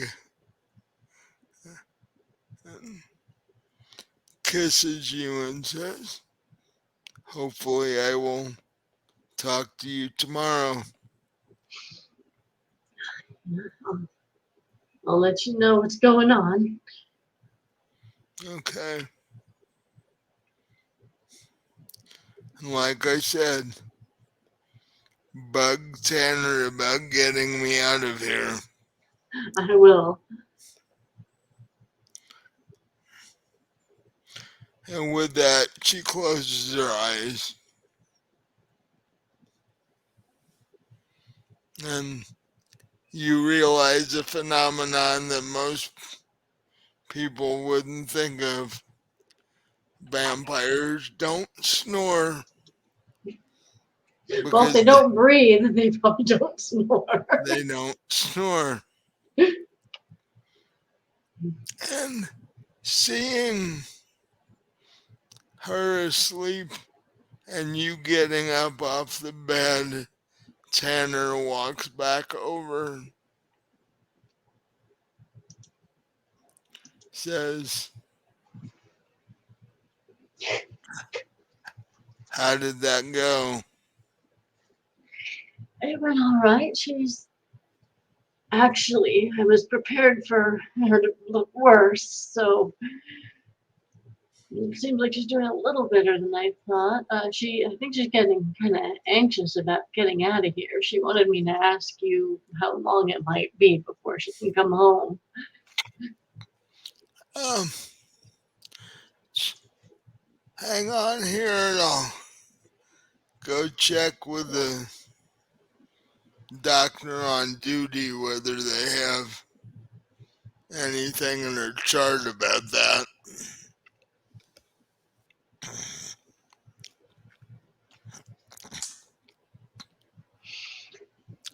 He goes over and talks to the doctor, and the doctor walks over to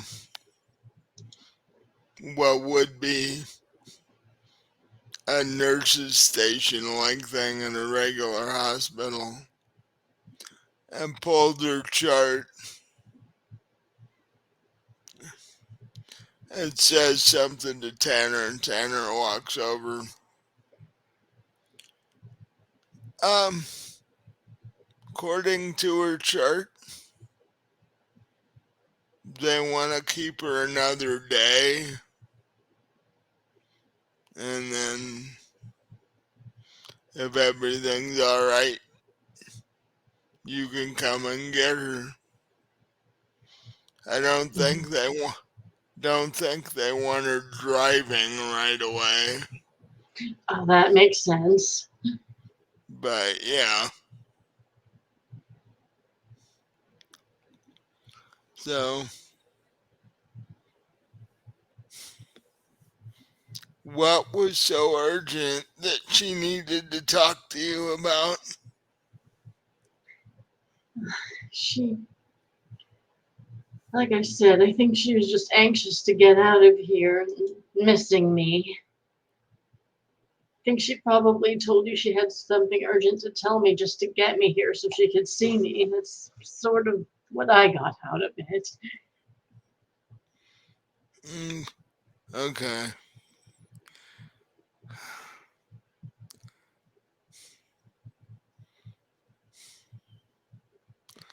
Well,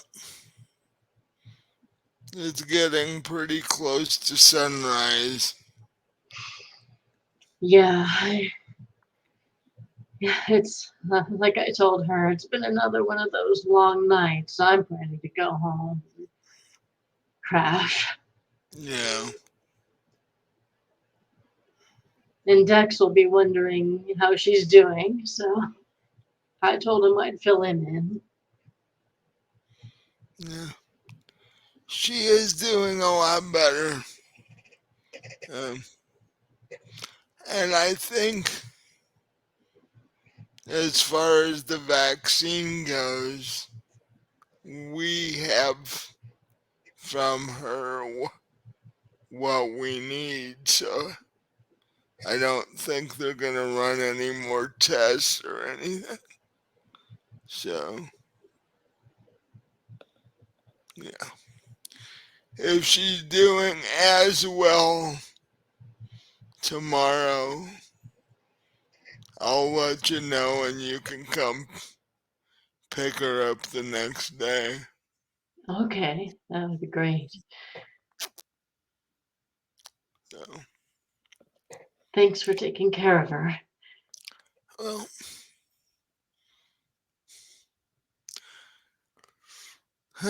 We don't want any of our people being possessed by those things, and No. she is a friend. So, um, you made plans to open the club soon, or Yeah, probably another couple days. because I got a report that the thing going on across the road from your club had been cleared out. Yes, that was quite interesting. As one of research and development's new toys. It's effective. I'll say that. So, so Well, yeah, that's I'll good. probably open the day after tomorrow. Reopen.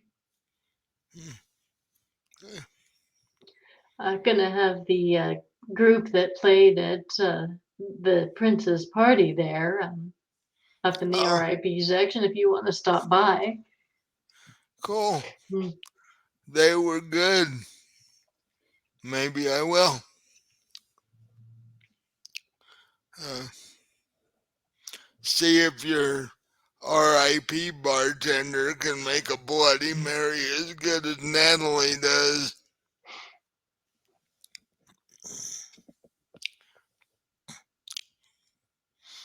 And he gets his text on his phone goes off and he looks at it and he goes, "Oh,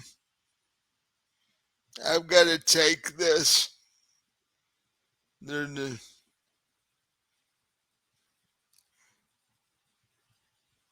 I talked to the prince about your idea of me taking over the sanctum temporarily. He seemed to like the idea, so apparently he wants to talk to me about it. So I'll give you an update on Natalie tomorrow. Great. Thank you. With that, he turns and walks out of the. He goes, "Oh, why don't you come with me? I'll at least go as far as down the elevator and all."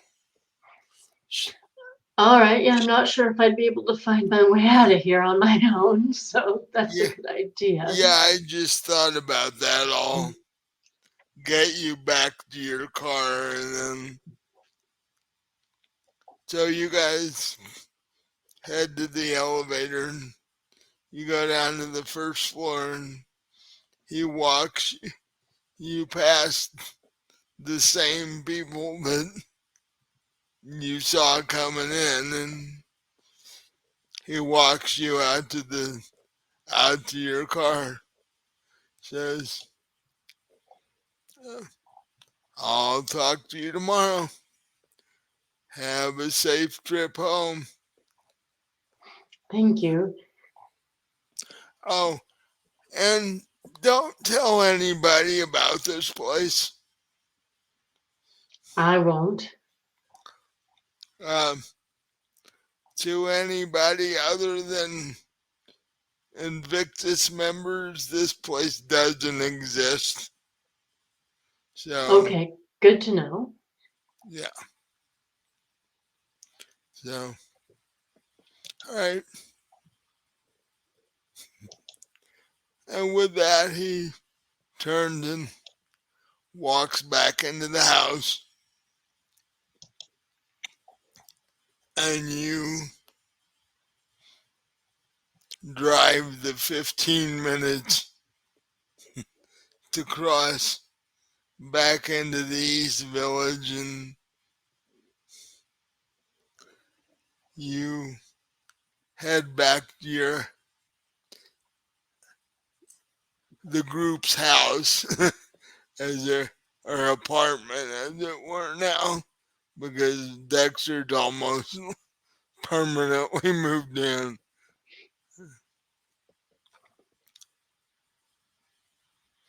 And you walk in, and he's sitting at the kitchen table with his mug of blood. He's like, "Well, how'd that go?" Well,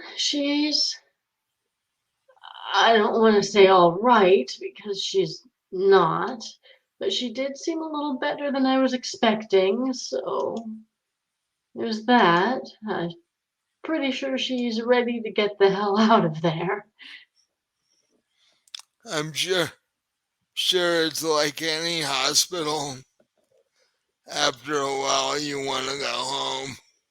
Yeah,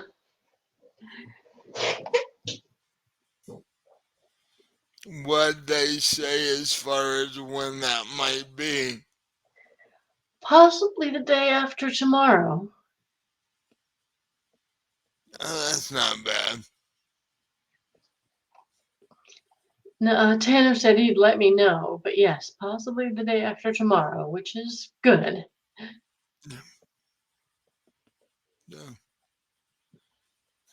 Tomorrow we need to get to work on the advertising for the club, Yes, and you need to get a hold of the band so we can see if they can actually do it.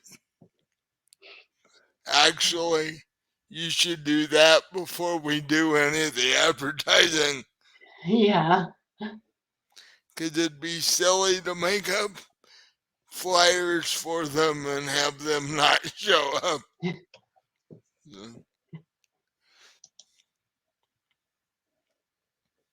Hmm. Well, I don't know about you, but I think it's time I'm gonna crash. yes, definitely. I'm ready. Yeah. Um, did you want me to sleep in my room, or how are you feeling? I was thinking we could both sleep in your room. Okay. I don't, I'm kind of tired of sleeping in this bed without Nat. Yeah, I can understand that.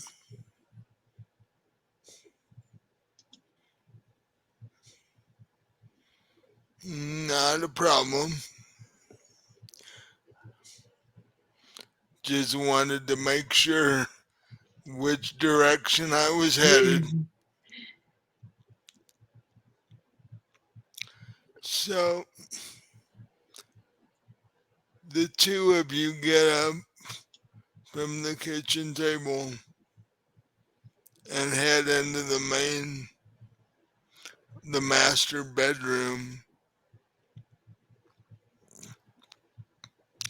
and the both of you get undressed and work your way under the blankets.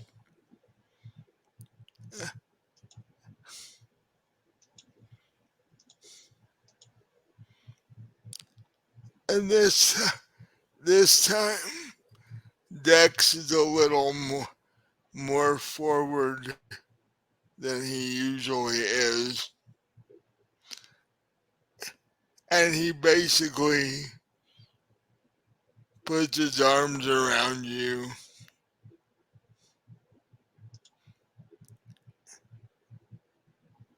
and he even kisses you on the cheek and says,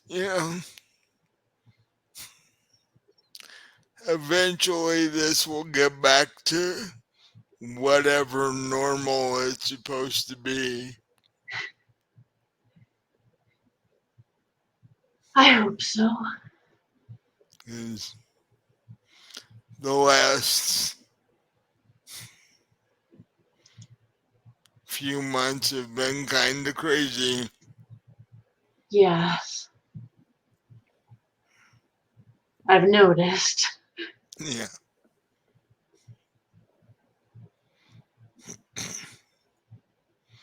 You don't mind that I have my arms around you, do you? Not at all.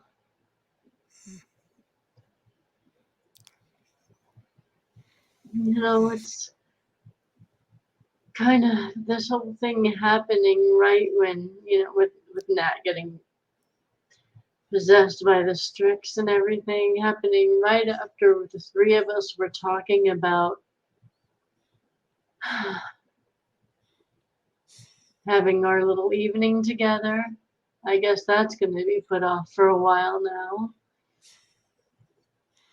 Well, at least till Natalie gets better. Yeah, Hopefully that won't take too many more days, though. I hope not.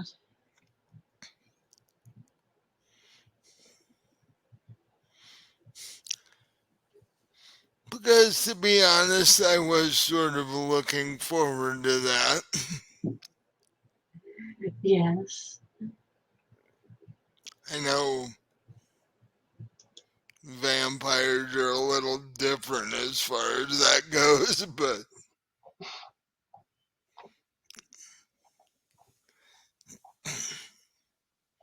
uh, I don't have it so bad living with the two roommates that I have. There is that. You know,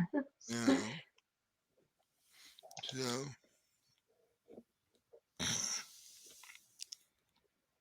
but I think we should get some sleep because the way things are going, who knows what's going to happen tomorrow. Yes.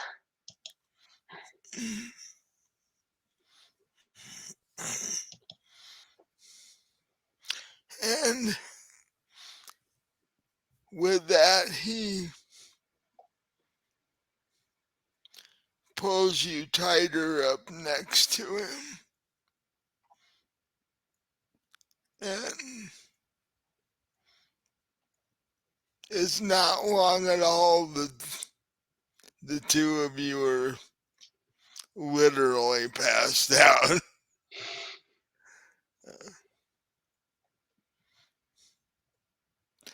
Because for once in quite a number of days, um, with him holding you as tight as he's holding you,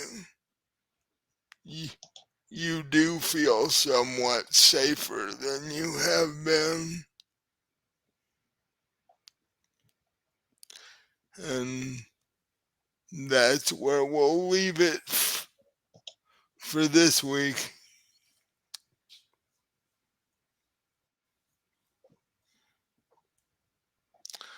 Um,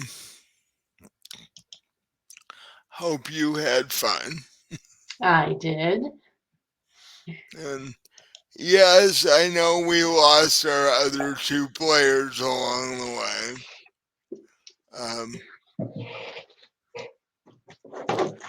Melody was having back issues, and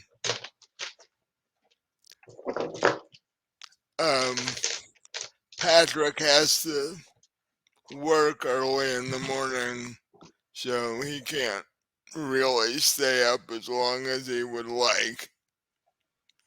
But I hope when you see this video, you enjoy it. And check us out on all of our social media.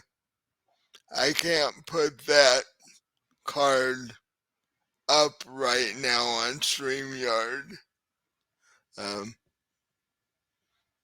Because for now we're using the free version, and as you can tell by the StreamYard logo up there.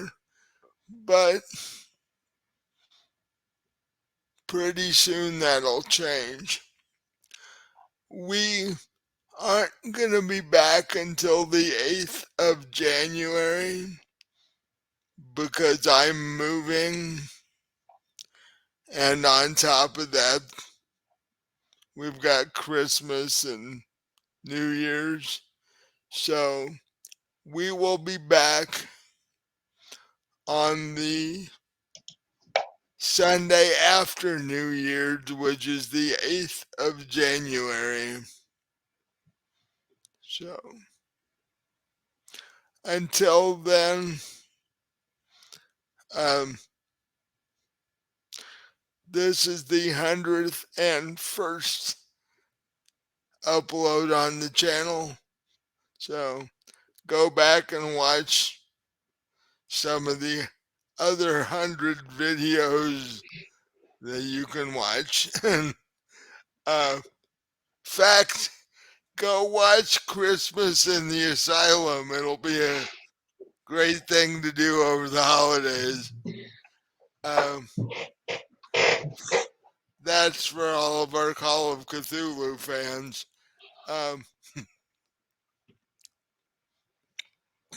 But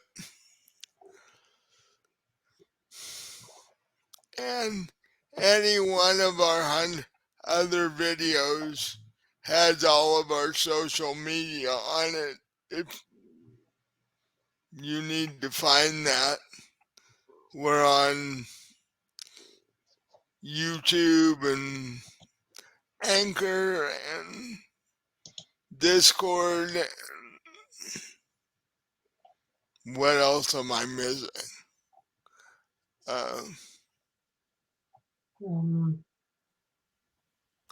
Facebook, of course. And it's all variations of Fallen Dragons RPG. So, Twitter. Yeah. So, and I have been putting more things up on Anchor. So if you're into podcasts, you know, Apple, Spotify, all of them, just go to Anchor FM and type in Fallen Dragons RPG and you'll find our podcast.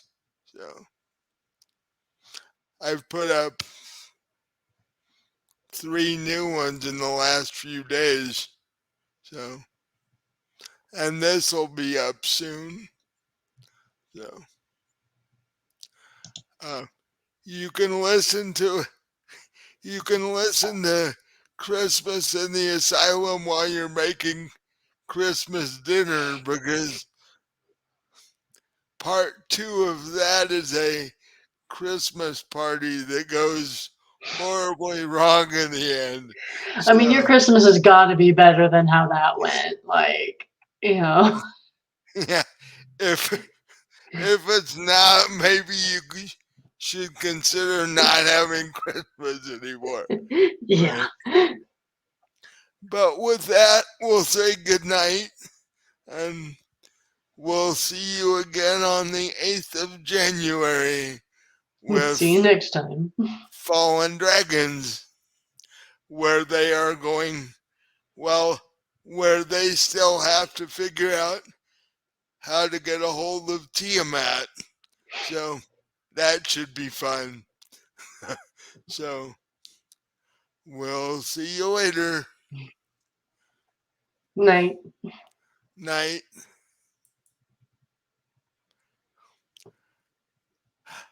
And in its unedited form,